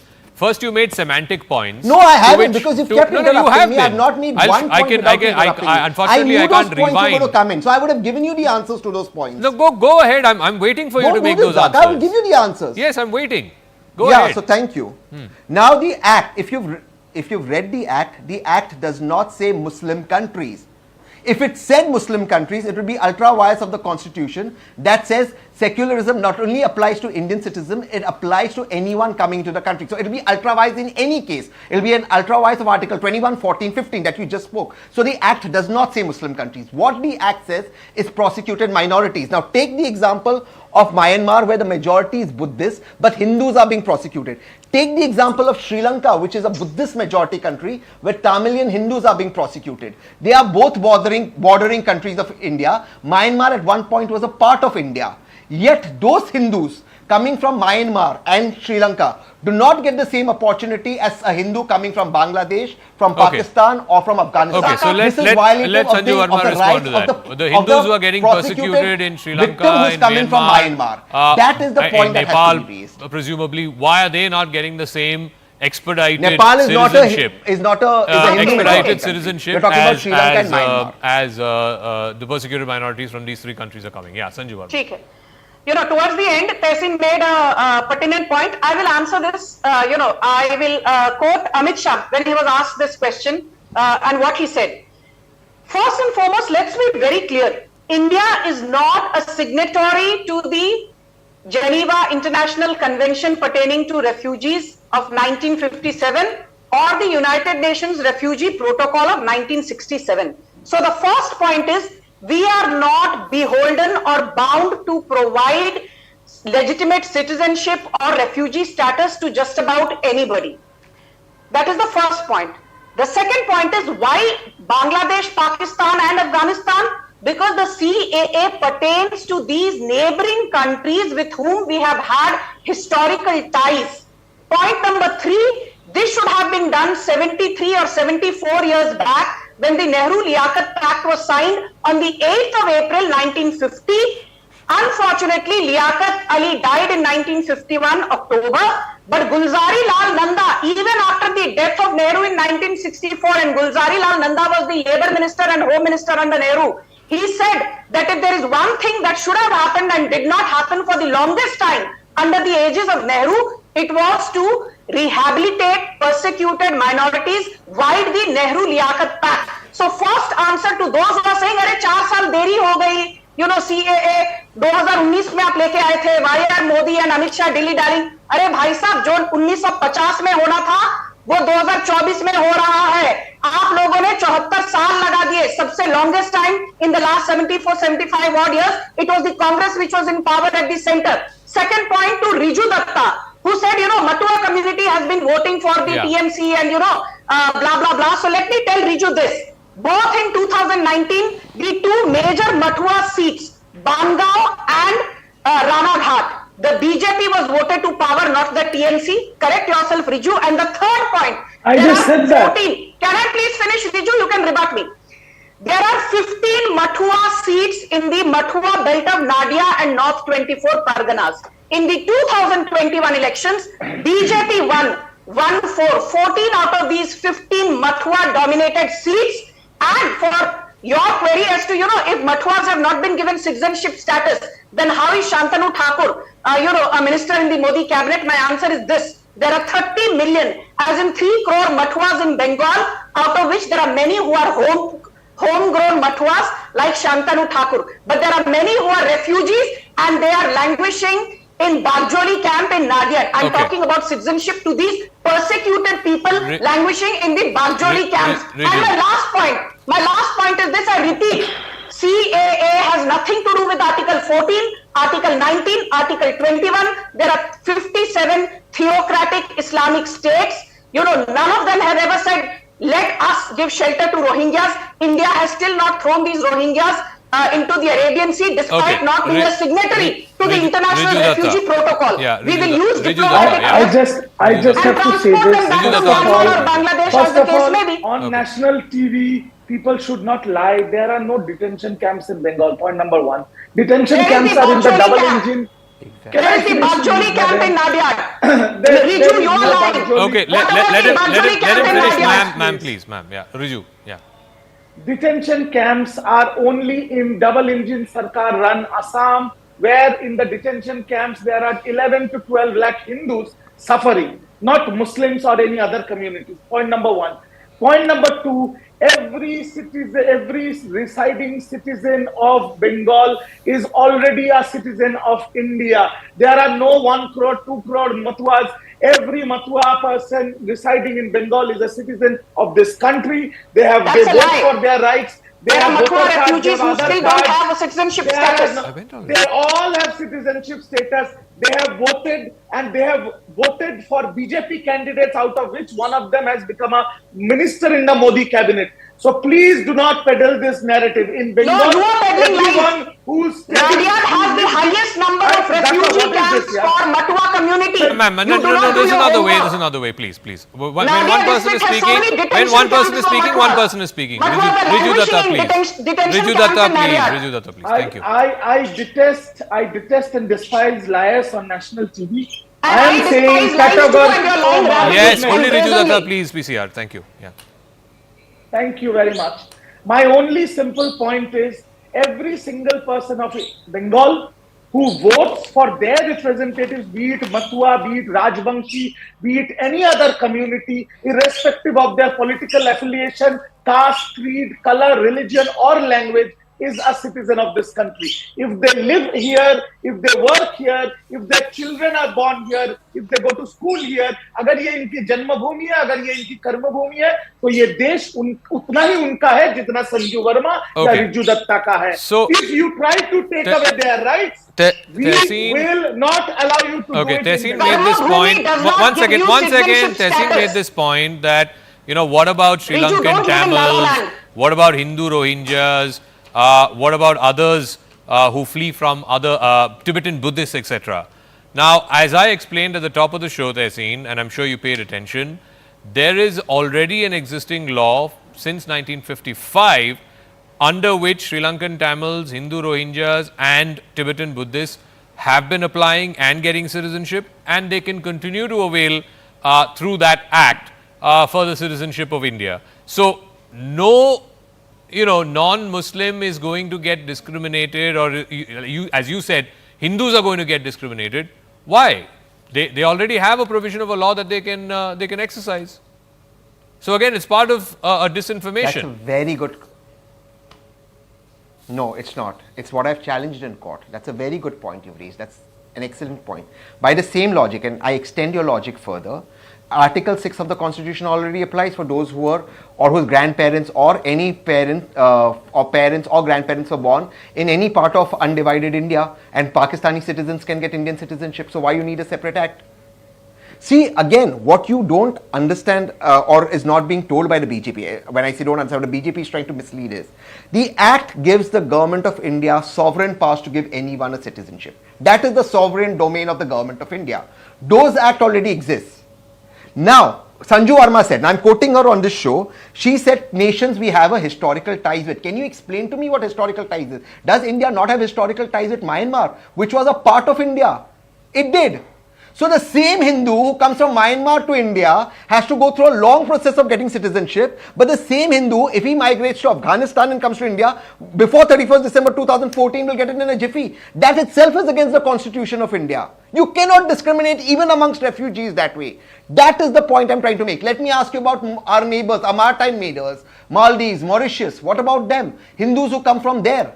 Why not them? Tamilian Hindus. So if a Tamilian Hindu comes to India via Tamil Nadu, he will have to wait for the long process. But if the same Tamilian Hindu goes to Afghanistan and comes before 31st December 2014, he will get it in a jiffy. And why 31st? No, he will not. He will not, because he is not an Afghan national. He is not persecuted in Afghanistan. So again, anyway, I'll give Smita Prakash the final word. Please what if he goes to Afghanistan as a refugee and is prosecuted, so he escapes and comes here?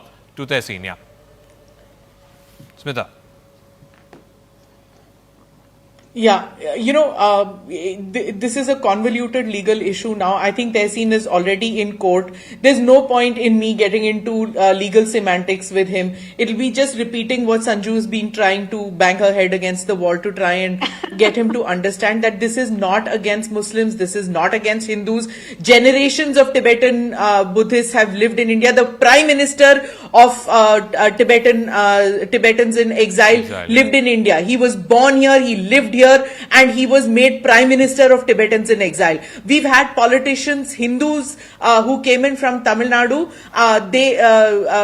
who came in from Sri Lanka, came to Tamil Nadu. They have been part and parcel of politics of Tamil Nadu. So, let's not get into persecution of Hindus who have come in from here or Buddhists who have come in from here. There is no persecution. India has opened its arms for asylum, for immigration, for migrants from all these countries. And don't say just Myanmar or Mauritius or Maldives or Afghanistan. We have people from across the world who have come and made India their home. So, this whole thing about eligibility is unfair and things like that. Yeah, fine, go to court and fight it. What I'm worried is that there should be no fallout, political fallout in the sense of violence on the streets that we saw in 2019, and I have my fingers crossed. Okay, we'll see how the story plays out. Thank you very much to all our guests. We'll see whether this has any electoral impact or whether this goes beyond the immediacy of elections. But for now, let's shift focus to the immediacy of elections. And I want to focus on the state of Andhra Pradesh, because over the weekend there was a significant development there. Now it is a formal alliance. The NDA has expanded in the state of Andhra Pradesh. It has the BJP, the Telugu Desam Party and the Janasena of Pawan Kalyan. All three parties are coming together. They've announced their alliance over the weekend. They'll be taking part in the Lok Sabha polls as well as the Andhra Pradesh Assembly elections, which are happening simultaneously together as an alliance. These three parties sealed their alliance following a second round of talks involving some of the senior leadership of both parties. This happened over the weekend. On seat sharing, TDP Supremo and former Chief Minister Chandrababu Naidu has said that they have agreed to a political alliance. However, which party gets which seat and how many number of seats, that will be figured out in the due course of time. According to sources, the TDP has agreed to give 6 Lok Sabha seats to the BJP and 2 Lok Sabha seats to the Janasena. It's got 25 seats in the state of Andhra Pradesh.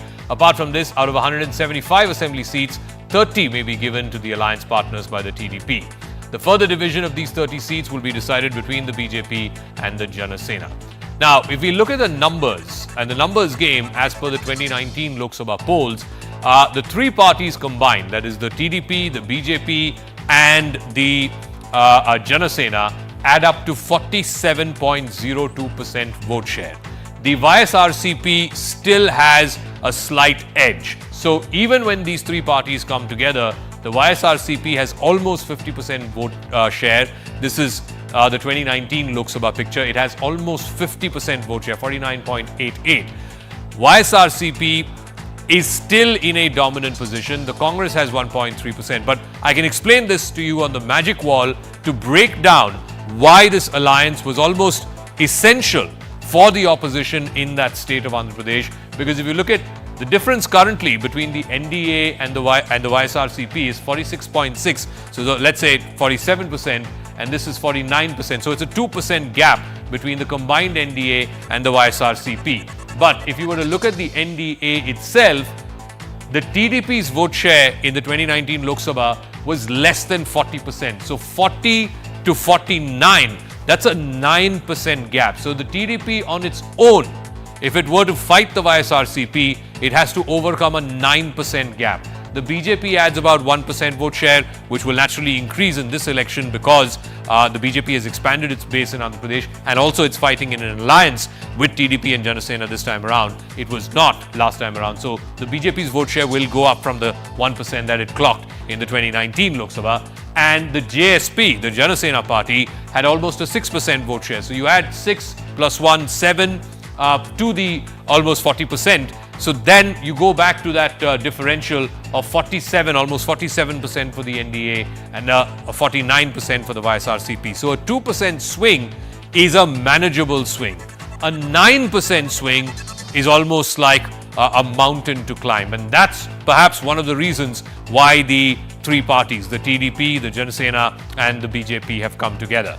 Let me now go across to our guests who are joining us on this. Mr. Narayanamurthy is spokesperson of the YSRCP. We're also joined by spokesperson of the Telugu Desam party, Mr. K. Pattabhiram. Let me start with the YSRCP spokesperson. Mr. Narayanamurthy, I just explained the dynamics of why these three parties have come together. The only way they can take on your party, the numbers, purely from the numbers point of view, is by coming together. And if they do, as I explained on the magic wall, the gap between the NDA and the YSRCP significantly narrows down to 2% or less. That is a gap that they feel confident they can take on. So there's pure electoral math behind the decision to take on the YSRCP and for these three parties to come together.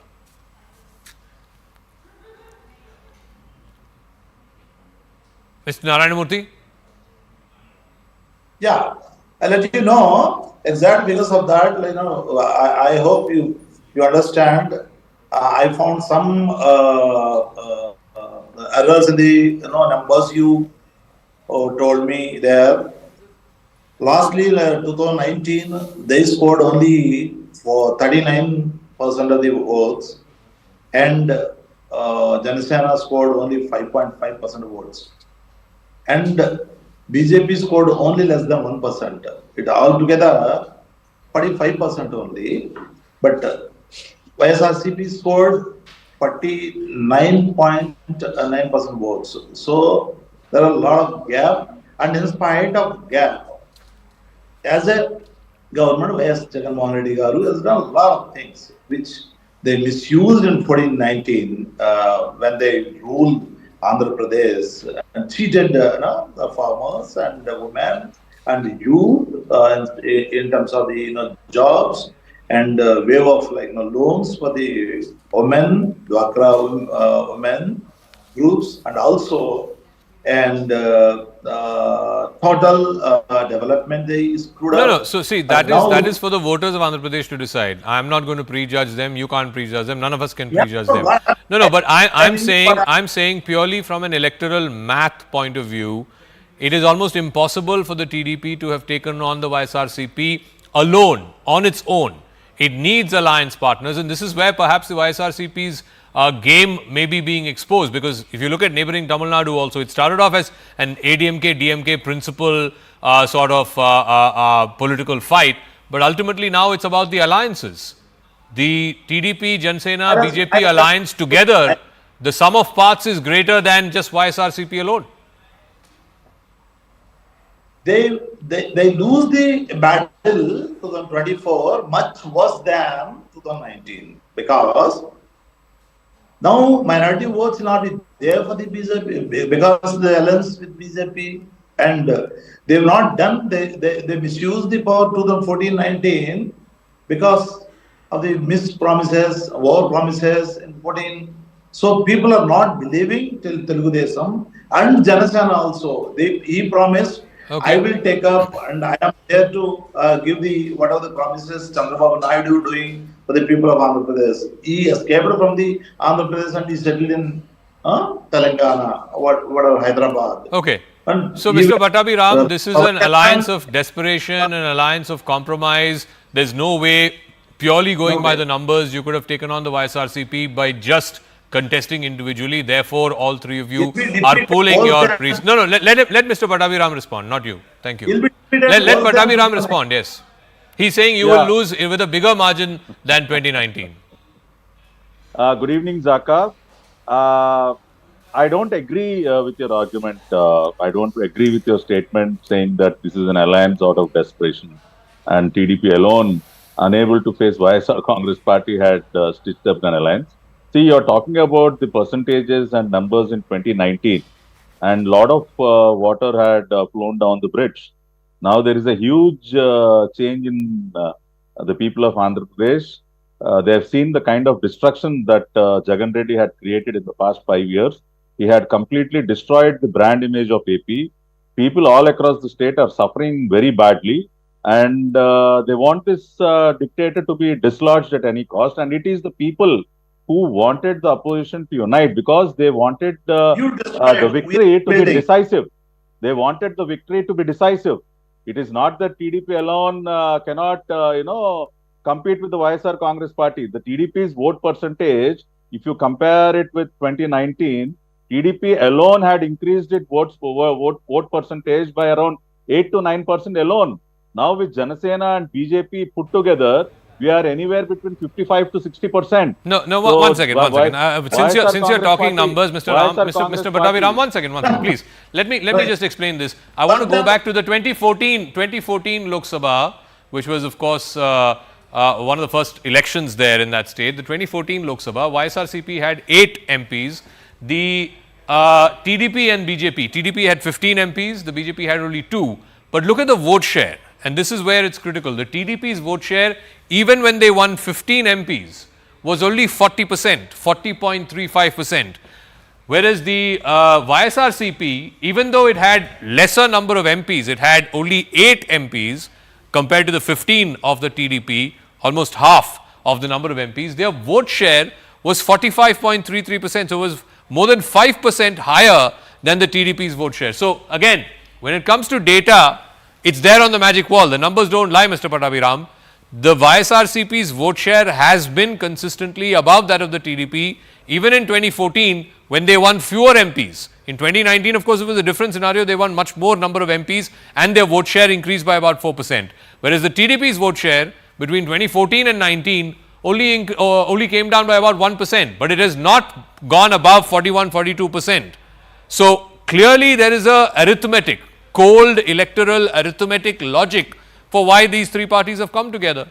Otherwise, if you're so confident that you can dislodge Jagan Mohan Reddy on your own, then TDP should contest on its own, Mr. Pattabhi Ram.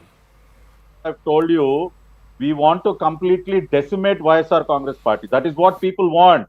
People want YSRCP to be erased from the political picture of Andhra Pradesh. We want the victory to be decisive. That is the people's wish. That is why we have come together. You will see YSR Congress party will be reduced to single digit. It will be reduced to single digit because now Zaka, please ask him not to interrupt, Zaka. Please ask him not to interrupt. Mr. Narayan. See, you should remember the fact that Jagan Reddy's own sister, his own sister is asking the people of Andhra Pradesh not to vote for him. Where is Chandrababu Naidu? Where is Dr. Okay, no, Mr. Narayanamurthy, no, this is not the way. I'll come back to you. Let him finish, please. Yeah, Dr. Sunita, who happens to be the daughter of late Y.S. Vivekananda Reddy, who was brutally murdered by the henchmen of Jagan Reddy, she held a press meet in Delhi, and she was saying, she was appealing to the people not to vote for my brother. Don't vote for my brother Jagan Reddy, his own. No, even Sharmila has said that Jagan Mohan Reddy needs to be defeated. So please, Mr. Narayanamurthy, final word to you. The fact that, a senior opposition figure was arrested in the middle of the night, and that too on the G20 morning, and treated like an ordinary criminal, and now he's out on bail on almost all of these cases. And the High Court orders, if you peruse, the High Court orders are very, very clear that many of these charges are flimsy. So that is a perception, that is a political problem that certainly Mr. Jagan Mohan Reddy needs to address. That he is being viewed as a quasi-dictator. His sisters are saying it. Forget about the opposition. Mr. Narayanamurthy. Where is Bhuvaneshwari? Where is Chandrababu Naidu? Chandrababu Naidu is the brother-in-law of Bhuvaneshwari. Where is Bhuvaneshwari? No, they are not. They are in different parties. No, why? No, 1 second. I make the same appeal, Mr. Pattabhiram. No, let Narayanamurthy finish, please. Please, no crosstalk. No crosstalk, please. Father is there in please. another party, and father is there in another party. Daughter is there in another party, and father is there in another party. What are you talking about? No, it's not other party business. The fact is that the arrest, the manner of the arrest, and the trumped up charges, and the courts giving bail, all of this will play a role. All of this is being watched by the people of Andhra Pradesh. Yes, no. 2014 also they used the same trick, but now people voted for the Jagan Mohan Reddy. 49%. You are quoting less than this. 49% we scored. They scored 50% in the 2014. 2019. No, you're talking about assembly. I'm talking about Lok Sabha. But anyway, be that as it may, let's see. No. Please don't challenge me on numbers. I never get my numbers wrong. We'll leave it at that. Thank you very much, Mr. Narayanamurthy, Mr. Pattabhiram. Let us see how this story plays out. Like I said, there is a cold, hard arithmetic logic for why these three parties have come together, because on their own, they would not have been able to match up to the vote share of the YSRCP. But it's not just about electoral arithmetic, it's also about chemistry. Whether there is chemistry between these three allies, that is something that the people of Andhra Pradesh will decide. But a deep dive into the push for a ceasefire amid the Israel-Hamas conflict. Everyone was hoping, from the US president downwards, that there will be a ceasefire by the start of the holy month of Ramadan. That has already begun, but there is no ceasefire. It still remains elusive. And now there is public sparring between Joe Biden and Benjamin Netanyahu on what is holding up this ceasefire and whether or not Israel is doing enough to prevent the mass civilian casualties that have been taking place as a consequence of this war. That deep dive coming right up. Allahu Akbar. Allahu Akbar. Allahu Akbar. Alhamdulillahi Rabbil Alameen. Ar-Rahman Ar-Rahim. As the Muslim holy month of Ramadan begins, the expected ceasefire in Gaza is still elusive. US President Joe Biden has asserted that Israeli Prime Minister Benjamin Netanyahu was hurting Israel more than helping Israel. This was in the context of the Israeli Prime Minister being obstinate about the details of the ceasefire deal. In turn, Netanyahu has dismissed Biden's contention as wrong. This now escalates what is a public disagreement between the leaders of US and Israel. Netanyahu, in an interview with Politico, challenged Biden's assessment of Israel's military strategy in the Gaza war. He said that his policies represented the overwhelming majority of Israelis. This is what Netanyahu said, and I quote, "I do not know exactly what the president meant, but if he meant that I'm pursuing private policies against the wish of the majority, then the wish of the majority of Israelis, and that this is hurting the interests of Israel, then the president is wrong on both counts," unquote. An excerpt from that interview was released by the office of the Israeli Prime Minister. But before that, over the weekend, Joe Biden had chastised Netanyahu over the rising civilian death toll in Gaza. At the same time, he also reaffirmed American support for Israel. Biden said that Netanyahu had a right to defend Israel, a right to continue to pursue Hamas, but that he must pay more attention to innocent lives that are being lost as a consequence of the actions taken so far. Biden went on to say that in his view, Netanyahu's policies are hurting Israel much more than helping Israel. He said it is contrary to what Israel stands for and called it a big mistake. And that's why he said he wants to see a ceasefire. He has a right to defend Israel, a right to continue to pursue Hamas, but he must pay more attention to the innocent lives being lost as a consequence of the actions taken. He's hurting, in my view, he's hurting Israel more than helping Israel by making the rest of the world, it's contrary to what Israel stands for. And I think it's a big mistake. So I want to see a ceasefire.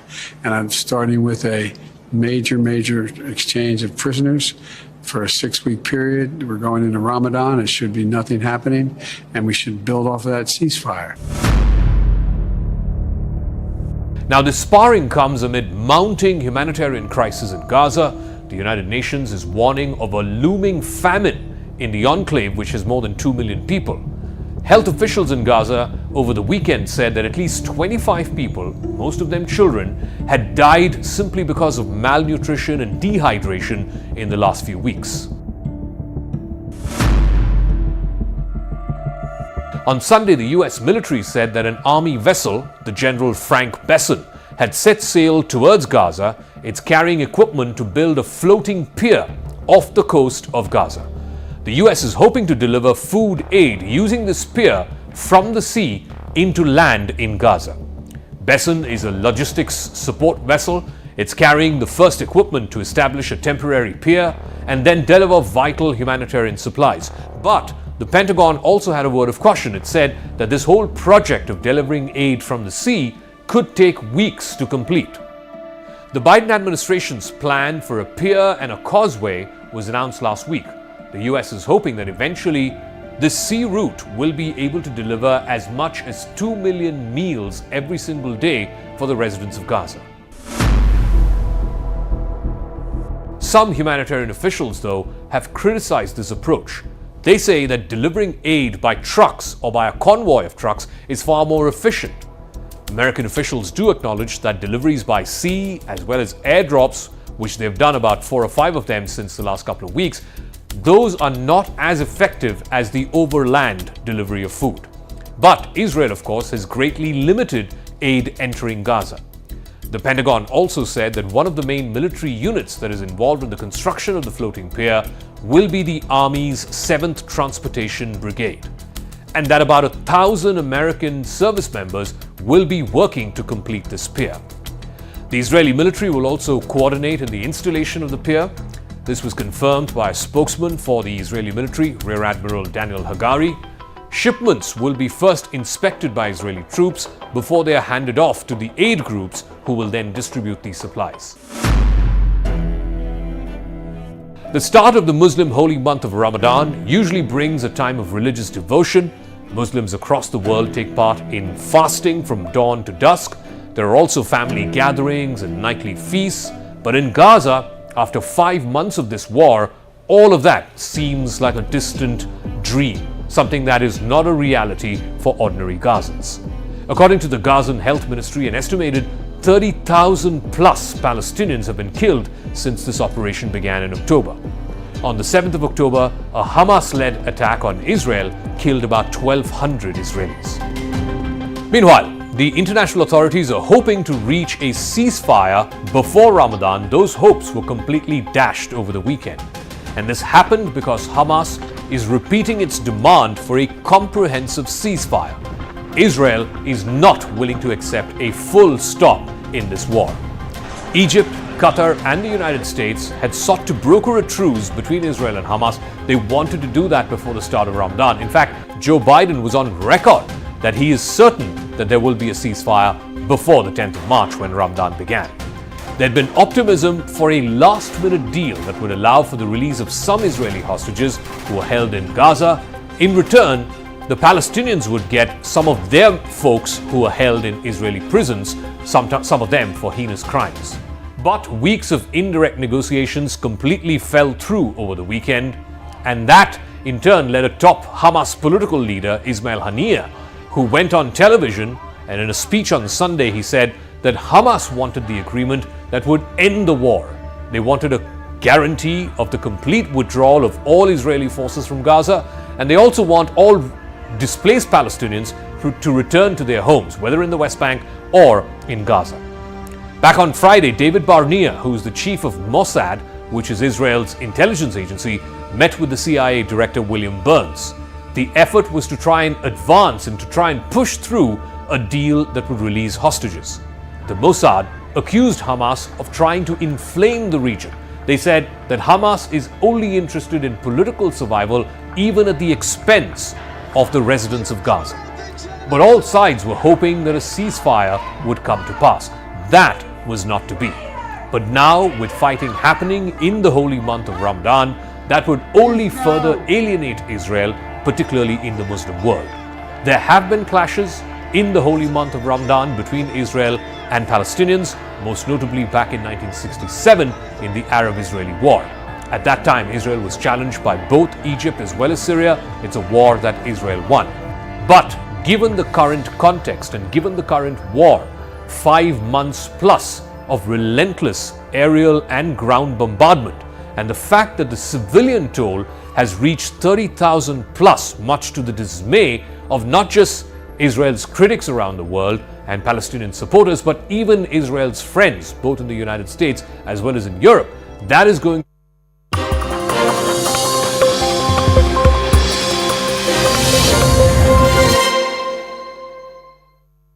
presented by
Hello, Namaskar. This is First Post and you're watching Vantage with me, Palki Sharma.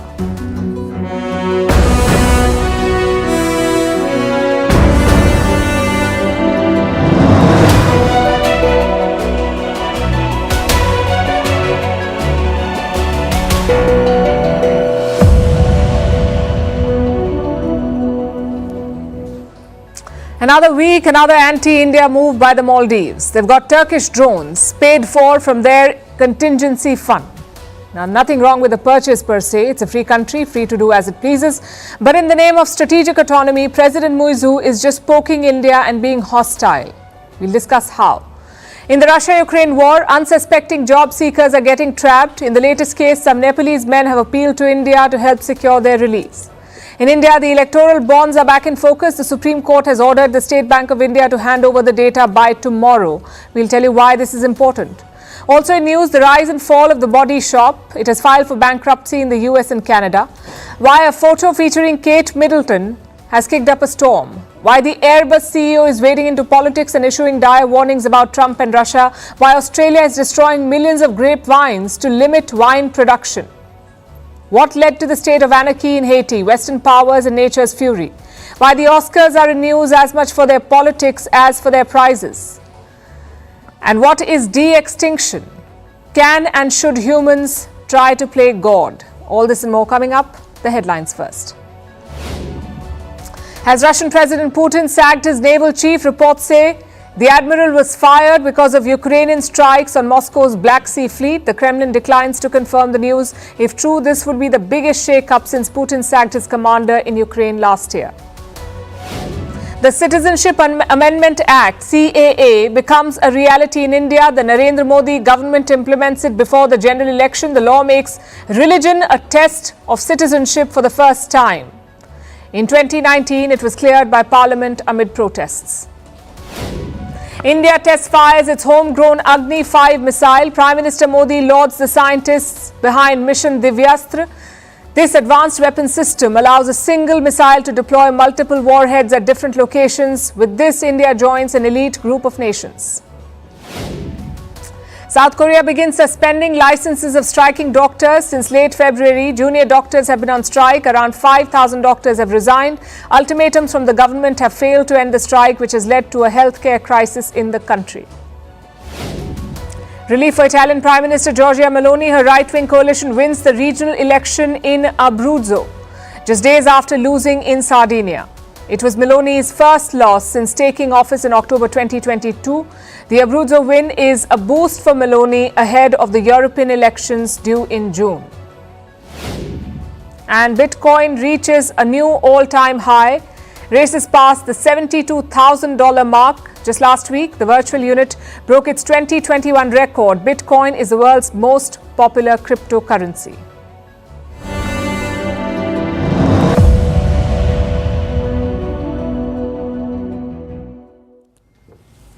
Mohammad Muizu is a man in a hurry. Most leaders would ease into their new roles, but not the Maldivian president. He's all about speed, a bit like those Instagram challenges that you see, weight loss in 60 days or better skin in 2 weeks.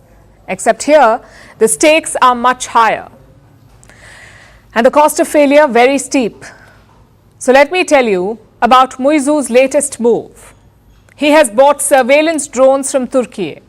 How many is not clear, but reports say it's Turkey's flagship machine, the Bayraktar TB2 drone. Each one costs around $5 million. Apparently, they were delivered on the 3rd of March, and they will be stationed here on the island of Mafaru. Their job is surveillance, to keep track of the Maldivian EEZ. That's Exclusive Economic Zone, EEZ. And we are talking about a very large area here, almost 1 million square kilometers of it. Until now, India and the Maldives surveyed this EEZ together, but now President Muizu wants to do it alone. He's been hinting at this for a while. In November last year, Muizu traveled to Turkey. It was his first foreign trip as president.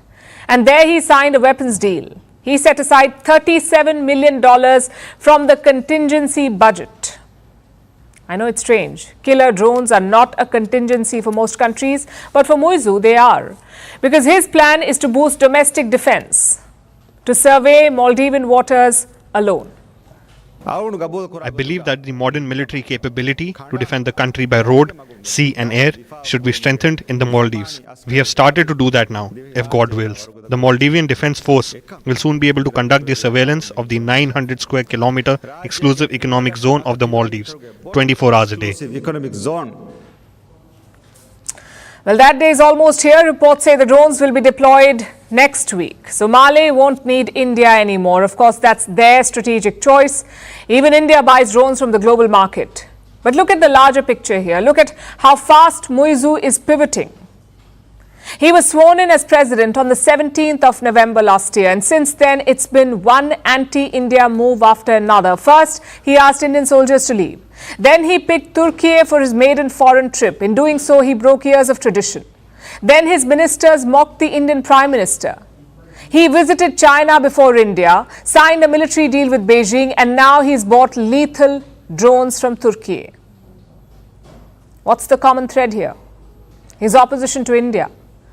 And we need to be clear about that. This is not about keeping his options open. This is also not about strategic depth. This is about poking India. As we speak, a Chinese spy vessel is docked in the Maldives, the Xiang Yang Hong 3. India has opposed such voyages by Chinese ships in the Indian Ocean, but Muizu doesn't care. So don't mistake this for strategic autonomy. And I'll give you two reasons why. We know that India is trying to diversify its defense purchases, to not buy weapons from only Russia. But how is India doing that? Not by using slogans against Russia, not by mocking the Russian president, and not by rapidly moving away from Moscow. It's a slow and gradual process. And most importantly, it's not a hostile breakup with Russia. New Delhi wants to preserve its ties with Moscow. That is called keeping your options open. Muizu is doing the exact opposite. A, he's moving away from India, and B, he's making things hostile, which means he's not interested in preserving this relationship. Secondly, there's a double standard here. On the campaign trail, Muizu talked about Maldivian sovereignty. He criticized what he called the opaque deals between New Delhi and Mali. But as president, what does he do? Sign opaque deals with China. So clearly, sovereignty is not Muizu's problem. India is. He's preparing for a future without New Delhi. Consider his healthcare policy. A lot of Maldivians come to India for advanced treatment. Muizu wants to change that. His policy allows them to visit hospitals in the UAE and Thailand. The downside? The distance. They're much farther away. Same with food imports. Muizu has signed deals to increase trade with China. He says it will end dependence on one country. No prizes for guessing which one. Tourism is a similar story. Maldives has reported a 33% drop in Indian travelers. Last year, India was the second largest source of tourists to this country. This year, India has dropped to number 6. Some 27,000 Indians have visited the Maldives in 2024 so far. 27,000 Indians. The number for China is 54,000. You can write all this down to Muizu's rhetoric and expect it to increase in the coming days. Because the Maldives has parliamentary elections next month, Muizu will be betting on the India out slogan to secure a majority. It's a good election strategy in the short term, but as a long-term political call, maybe not.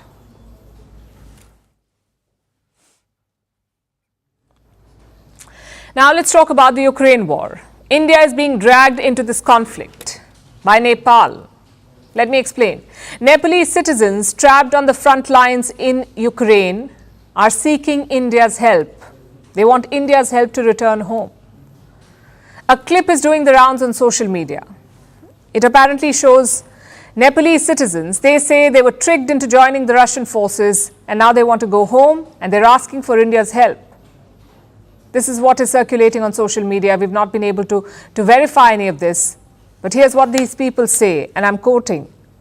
When we came here, we were told to go to the front line to fight in the war. Indian brothers who were with us are being rescued by their government. It's a cry for help. And it's not just Nepalese citizens who've been trapped in this war. Some Indians too ended up there. They were promised lucrative jobs in Russia by agents and middlemen. But when they got there, they were forced to join Russian forces, in many cases as helpers. Now, India is cracking down on these agents. Last week, New Delhi shared an update. Listen to this. Several Indian nationals have been duped to work with the Russian army. We have strongly taken up the matter with the Russian government for early discharge of such Indian nationals. Strong action has been initiated against agents and unscrupulous elements who recruited them on false pretexts and promises. This was last week. India is now working with Russia and trying to ensure the release of Indians. Nepal is attempting the same. In December last year, Kathmandu launched a crackdown. It rounded up 18 people involved in this operation. They were accused of human trafficking and forgery. But this is just the tip of the iceberg. Reports say 15,000 Nepalese citizens ended up on the Russian front lines. 15,000. They were forced to fight against Ukraine on Russia's behalf. In January, Nepal's foreign minister spoke about this. His name is Narayan Prakash Saud. He issued a firm message to Russia asking Moscow to immediately stop this recruitment and to repatriate Nepalese citizens. But Nepal has not made much headway. Last week, their Prime Minister spoke, Pushpa Kamal Dahal, better known as Prachand. He said Nepal is engaged in diplomatic talks with Russia. Just like India, they're trying to get their citizens released. And these cases show that a major trafficking network is at work here, trapping innocent job seekers, promising them big salaries and forcing them to fight in a war. Governments need to work together to bust this network. Otherwise, more innocent people will keep getting trapped because this war does not look like it's ending in a hurry. The front lines are frozen and both sides are losing fighters. So foreigners are being roped in. Both Russia and Ukraine are recruiting in large numbers. People from 55 countries have signed up to fight for Ukraine. That's around 20,000 people and counting from 55 countries. And that's not all. NATO soldiers are also in Ukraine from countries like the United States, Britain and France. Reports say they have deployed their special forces, also their military advisors in Kiev. Their numbers are small. Their troops are involved in logistical support and training the Ukrainians. So just like weapons, Ukraine is importing fighters from abroad. It would be fair to say that there are thousands of foreign fighters on both sides. Many of them volunteered to join, but many others have been trapped, mostly from countries in the global south because they're vulnerable. They serve as a recruiting ground for middlemen and agents. There are millions of jobless innocents looking for well-paying jobs. They risk becoming cannon fodder in this war. What we need is a unified global response to stop this.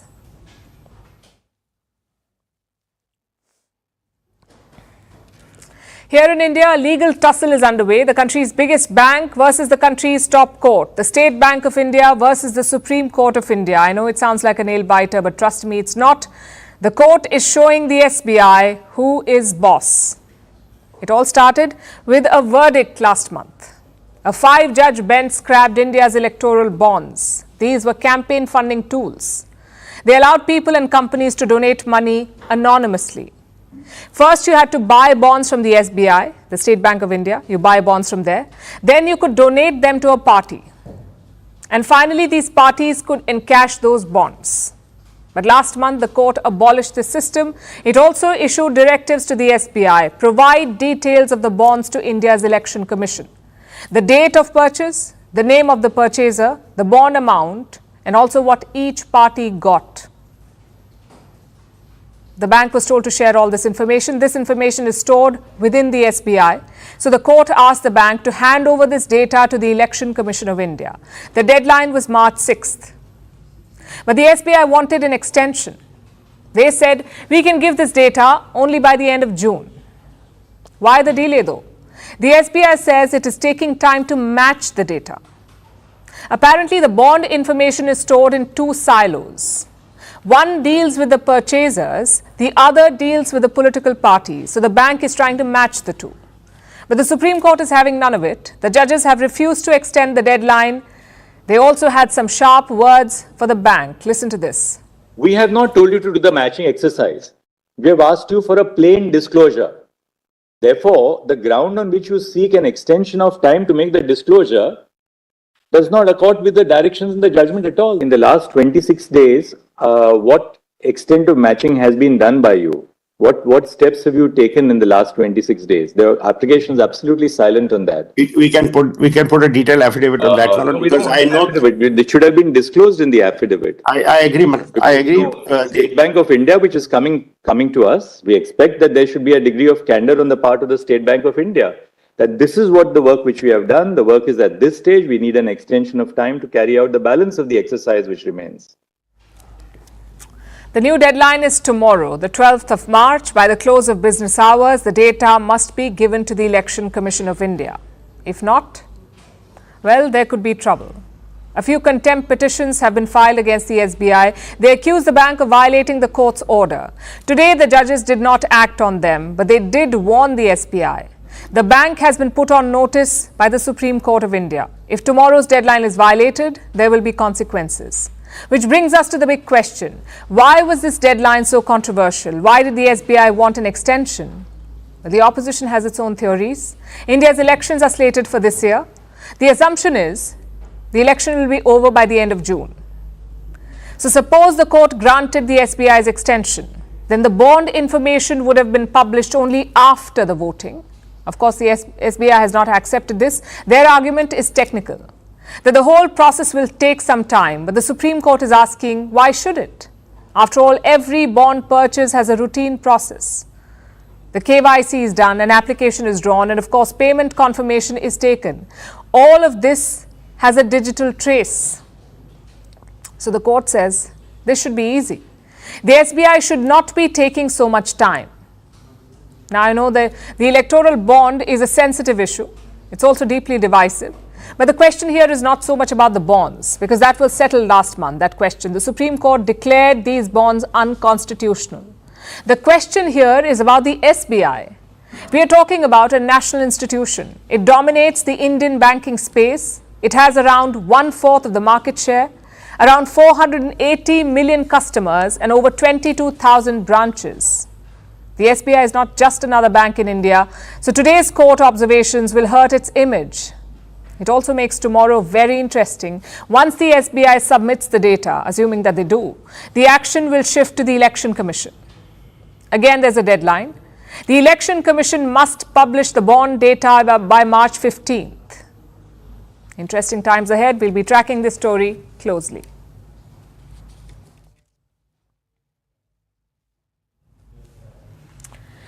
Do you know what happens when brands do not keep up with the times? They collapse. Why just brands? Anyone who does not keep up with the times does not survive. Case in point, the Body Shop. When it started, the Body Shop was a trailblazer, the it thing for millennials. Colorful soaps, luscious body butters.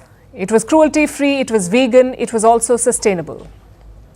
No other brand was doing it then, so the Body Shop had first mover's advantage. But it seems they did not use that advantage very well. Today, the brand is facing a crisis. The Body Shop has filed for bankruptcy. This is in the US and Canada. The UK arm has collapsed in administration. And in Australia, it's struggling to pay suppliers. Stores are shutting down, hundreds of jobs are at risk, and there are large debts. Basically, the chain's future hangs in balance. But how did it reach this stage? What did the Body Shop do wrong? How did the trailblazing chain go broke? This story goes back to 1976. The Body Shop was founded by Anita Roddick. She was a British environmental and human rights campaigner. Roddick was inspired by her travels. She saw fresh, natural body butter. She wanted to sell it. So the Body Shop started as a small business in Brighton with just around $5,000. Roddick sold just 25 products. They used natural ingredients. They were ethically sourced. More importantly, they were cruelty-free, which means they were not tested on animals. So the Body Shop was ahead of its time. It was a disruptor in the market. By 1984, the Body Shop was really popular. Its shares were listed on the London Stock Exchange. The company was valued at around $102 million. It achieved cult status. All was well. But things started to unravel sometime around 2006.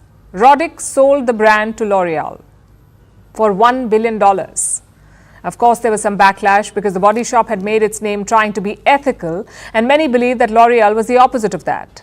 So loyal customers started abandoning it. But that was only the beginning of its troubles. The brand was underperforming.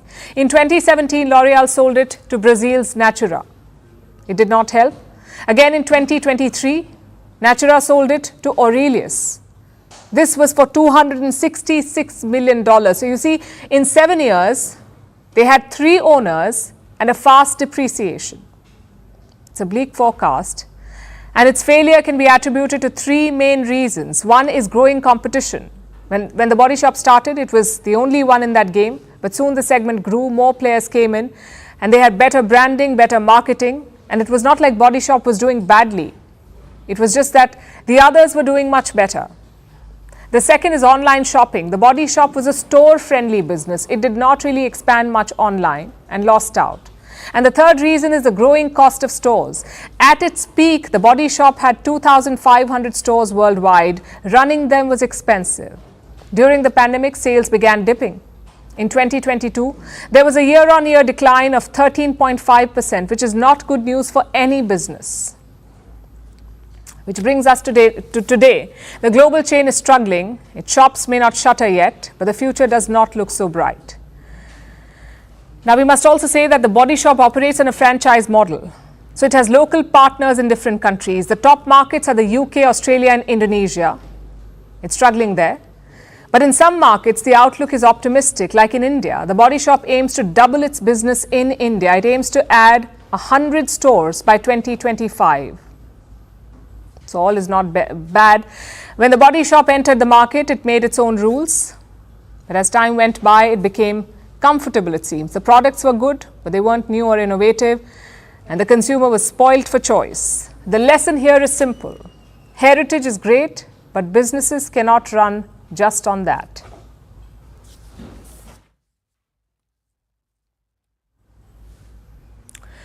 Our next story is about a mystery. One even Sherlock Holmes would struggle to solve. It includes a missing princess, a silent palace, worried well-wishers, and a trove of questions. On Mother's Day, Kate Middleton uploaded a picture with her children. It was a sweet gesture, but the internet was quick to call it a bad Photoshop job. The mystery further thickened when top photo agencies called it manipulated. Kate has since issued an apology. She says she was experimenting with her editing skills. But that hasn't stopped the questions. Where is Kate Middleton? Why hasn't she been seen since her surgery? Is her condition very serious? Our next report tells you about the curious case of the missing princess and why the UK remains obsessed with her. The British monarchy has seen many scandals. There have been abdications, affairs, separations, divorces, racism claims, Nazi costumes. You would think they'd seen it all, but clearly not. The royal family has been rocked by a bad Photoshop job. It started with this picture, a seemingly innocent one. Kate Middleton sitting with her children, a Mother's Day tribute. It looks endearing. But on closer inspection, a lot unraveled. Social media was the first to take notice. They said the photo had inconsistencies. It was like a bad editing job. Here are a few of the discrepancies that the internet was quick to point out. Kate Middleton is not wearing her wedding ring. The zip on her jacket is inconsistent. The pattern on Prince Louis' jumper doesn't match. A part of Princess Charlotte's wrist is missing. The floor has a strange shape. A tree behind is in full bloom, even though it's March. It was like an internet treasure hunt. The more you looked, the more discrepancies you found. And the internet had a field day. Memes, questions, some good old snooping. It's like the whole internet was Sherlock Holmes for a day. But while social media was having fun, photo agencies didn't find it as amusing. Multiple major photo agencies, the likes of the Associated Press, AFP, Reuters and Getty Images, they said the image was manipulated, so they issued a kill notice for it. This is unprecedented. And it raised more questions. What exactly was going on? Today, the Princess of Wales issued a clarification. She said she was experimenting with editing. She apologized for any confusion caused. But the internet wasn't convinced. Kate Middleton was last seen in public in December. On January 17th, the palace said she was admitted to the hospital. It was for a scheduled abdominal surgery. No other details were provided. On January 29th, the palace said she had returned home. So she spent 13 nights in the hospital following her surgery. But even then, Kate did not appear in public. The palace said she won't resume her duties until Easter, which is March 31st. That raised a few eyebrows. Kate Middleton has always been a public personality. Being in the public eye is central to her brand. I mean, just 7 hours after giving birth, she was out of the hospital, posing in front of the media with her baby. The same woman has now been missing for almost 2 months. It started out as an odd situation, but now has turned into a full-blown scandal. And the internet is going down a royal rabbit hole. Many believe something is wrong with Kate's health. Some believe her condition is more serious than what the palace is putting out. There are as many conspiracy theories as there are funny memes, like some people saying she just got bangs and is waiting for that to grow out. But everyone has one fundamental question: where is Kate Middleton? The photograph was supposed to quell the rumors, but it seems to have done just the opposite and fanned the flames further. Guess we'll have to wait till Easter to get some answers.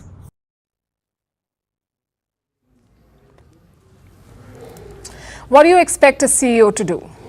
Lead a company, make more profits, maybe introduce a good corporate culture. But here's what you do not expect from them: geopolitical commentary, especially on elections in a foreign country. But that's what Guillaume Faury is doing. He's the chief executive of Airbus. His company is worth almost $124 billion. It makes half of all commercial planes in the world. And this week, he made a damning assessment. He said that Europe is not ready for Donald Trump and Russia. What does that mean? Well, Donald Trump is challenging Joe Biden for the presidency in the US. He's not a big fan of NATO. In fact, he's talked about abandoning NATO members. So if Trump wins, Europe may lose its godfather, its military defender. And Faury says Europe is not ready for that. Same with Russia. He says Putin is spending a lot of money on defense. So if Moscow expands the war, Europe is unprepared to face it. Now, these are big claims. Does the Airbus CEO have a solution for it? Well, yes, he does.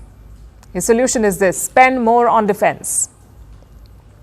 Airbus wants European nations to think beyond the US, to build their own military assets, their own weapons and fighter jets. Listen to this. We have put a lot in the hands of others. We are subcritical on most of the different systems in Europe. We do not collaborate enough to create investment at scale. We buy mostly from outside of Europe and mostly from the US. Why is he saying this though? Maybe because his company makes weapons. Airbus is the biggest European defense company. They make fighter jets and helicopters. So more defense spending equals more profits for them. Hence these dire warnings. Just look at these numbers. Europe spent around $388 billion on defense last year. $388 billion. Asia spent a lot more, some $510 billion last year. So the belief is that Europe has untapped potential. They should be spending a lot more on defense. And Airbus could use that help. Their profits fell by around 11% in 2023. More defense spending could turn things around for them. The question is, how do you do that? You see, Europe is not a single entity. You have 27 countries in the European Union and you have Britain outside it. You also have the likes of Switzerland and Norway. So increasing spending is easier said than done. But the Airbus CEO has an idea. Again, listen to this, and I'm quoting. It's quite clear that we need to find a way to pool our efforts together as Europeans to have one very powerful capability by type of weapon system. How would that work? Let's consider an example. Right now, European nations have multiple fighter jets. Airbus has the Eurofighter, France has the Rafale, and Sweden has the Gripen. The Airbus proposal is to unite all of this. Instead of splitting resources, combine them, make one European fighter jet. It's a very ambitious idea. After all, American firms still dominate the European market. The UK, Belgium, Germany, Italy, and the Netherlands fly American F-35s. They also use Boeing aircraft like the Apache, the Chinook, the C-17 and the P-8 spy jets. You can't change that overnight. The Airbus CEO may have his own capitalist reasons for what he said, but there is logic here. How long can you depend on another country's hardware? Can you keep in fact outsourcing security? It's not just a question for Europe, it's also a question for countries like India. We are the biggest defense importers in the world.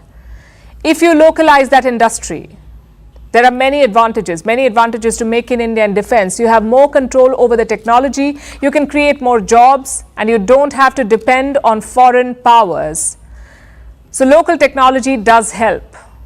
Whether it's urgent for Europe is a different question. After all, the Airbus CEO is not exactly a neutral player. It's like asking a pianist what his favorite instrument is.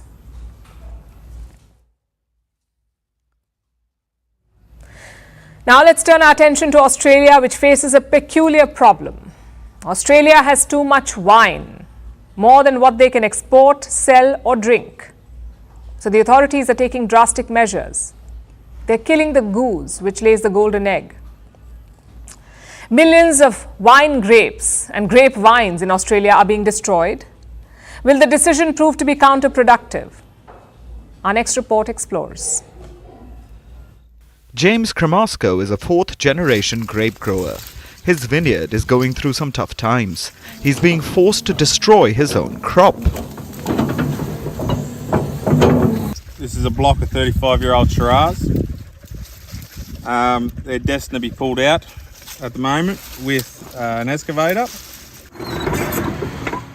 There is little Cremasco can do. There are many more like him across Australia who have to watch their vines be destroyed by the excavator. Already millions of vines have been destroyed. Many more will be pulled down in the coming months. Australia is trying to solve a crisis of overproduction. There is just too much wine in the global market and not enough buyers, leaving farmers like Cremasco with no easy options. We're pulling these vines out because they're not viable at the moment with today's prices and today's commodities. Dollars per hectare just aren't adding up, and there's no point growing a crop that I can't survive off. It takes years for wine producers to process the grapes into exquisite wine. Raising the crop feels cruel. It's wiping out years of hard work instantly. But these producers have no other choice. Australia is the world's fifth largest exporter of wine. In 2023, it had more than 2 billion litres of it. That supply is enough to last 2 years, which is too much. Some of the supply is already spoiled, so owners are trying to quickly dispose of the stock. Growing more wine is out of the question. Producers in places like Griffith are struggling. They are the hub for Australia's wines. In the 1950s, a group of Italian migrants arrived here and shaped these landscapes. 2/3 of Australia's wine grapes are grown in Griffith. The local producers still follow the same Italian techniques passed down over generations. Now, due to oversupply, many winemakers are forced to shut shop. Bill Calabria is a second-generation winemaker. He believes the crisis is causing serious damage to the local community. Yeah, it's one of the worst I've seen for a long time, mainly because it's global. It's not just the Riverina, it goes right across Australia and across the globe of the world. And this makes it a very difficult time for the industry. The prices are not very good, but we've just got to hang in there and hopefully come out the other end. The problem is indeed global. Consumption is falling fast. There is less demand for wine around the world, and this has majorly affected production. In 2023, wine production worldwide hit a 60-year low. Producers in Australia are also suffering due to China's trade restrictions. In 2020, Beijing slapped a 169% tariff on Australian wines. The tariff was a response to Canberra's call for an investigation into the origins of the Wuhan virus. These curbs may be lifted this month, but for these winemakers, this relief may be too little too late. Vantage continues after a short break.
Now let's turn our attention to Haiti. The country's capital is under siege. Gangs have overrun Port-au-Prince.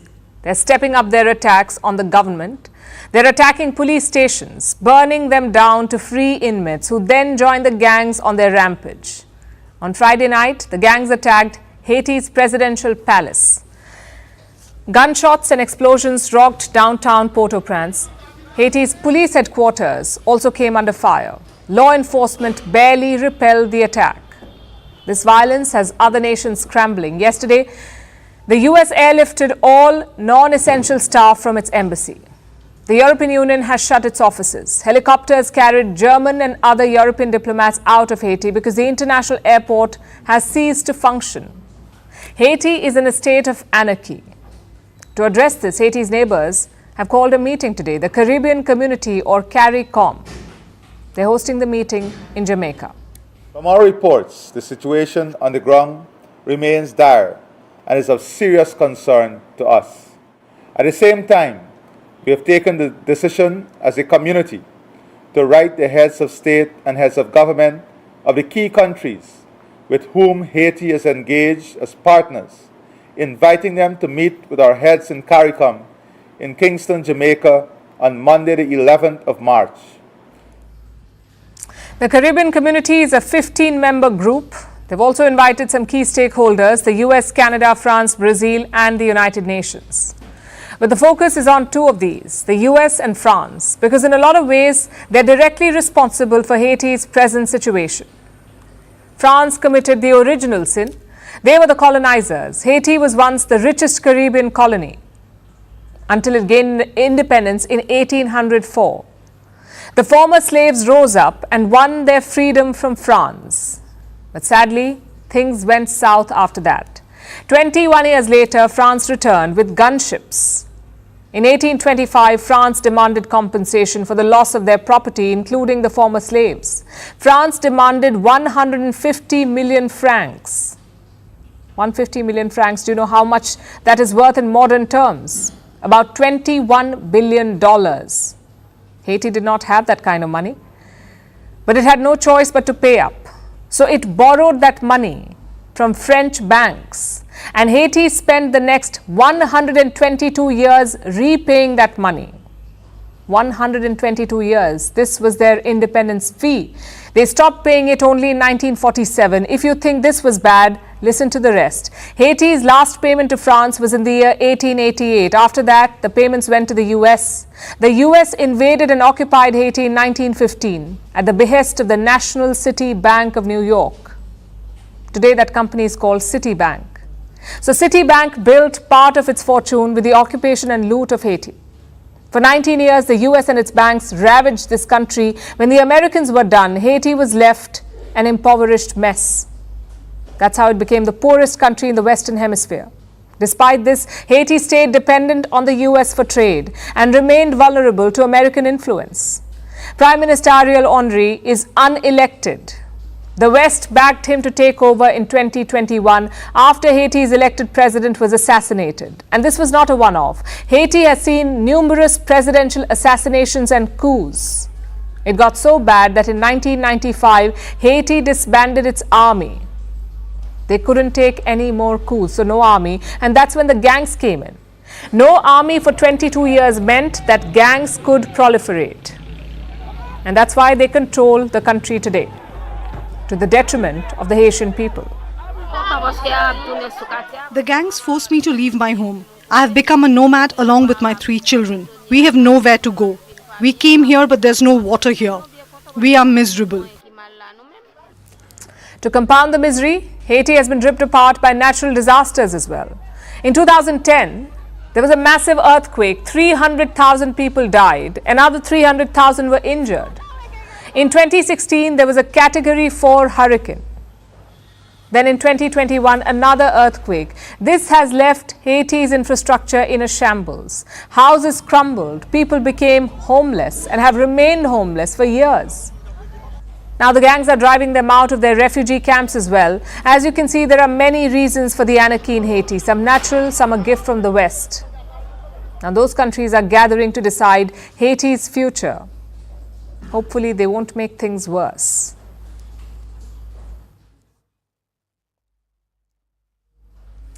Now let's turn our attention to Hollywood. Last night was the American film industry's biggest night, the 96th Academy Awards. The Oscar celebrations lit up the Dolby Theatre in Los Angeles. It was a great gala. But there was also another aspect, the protests and the politics. Hollywood's biggest night wouldn't be complete without some controversy. And there were dozens of pro-Palestinian demonstrators to provide that.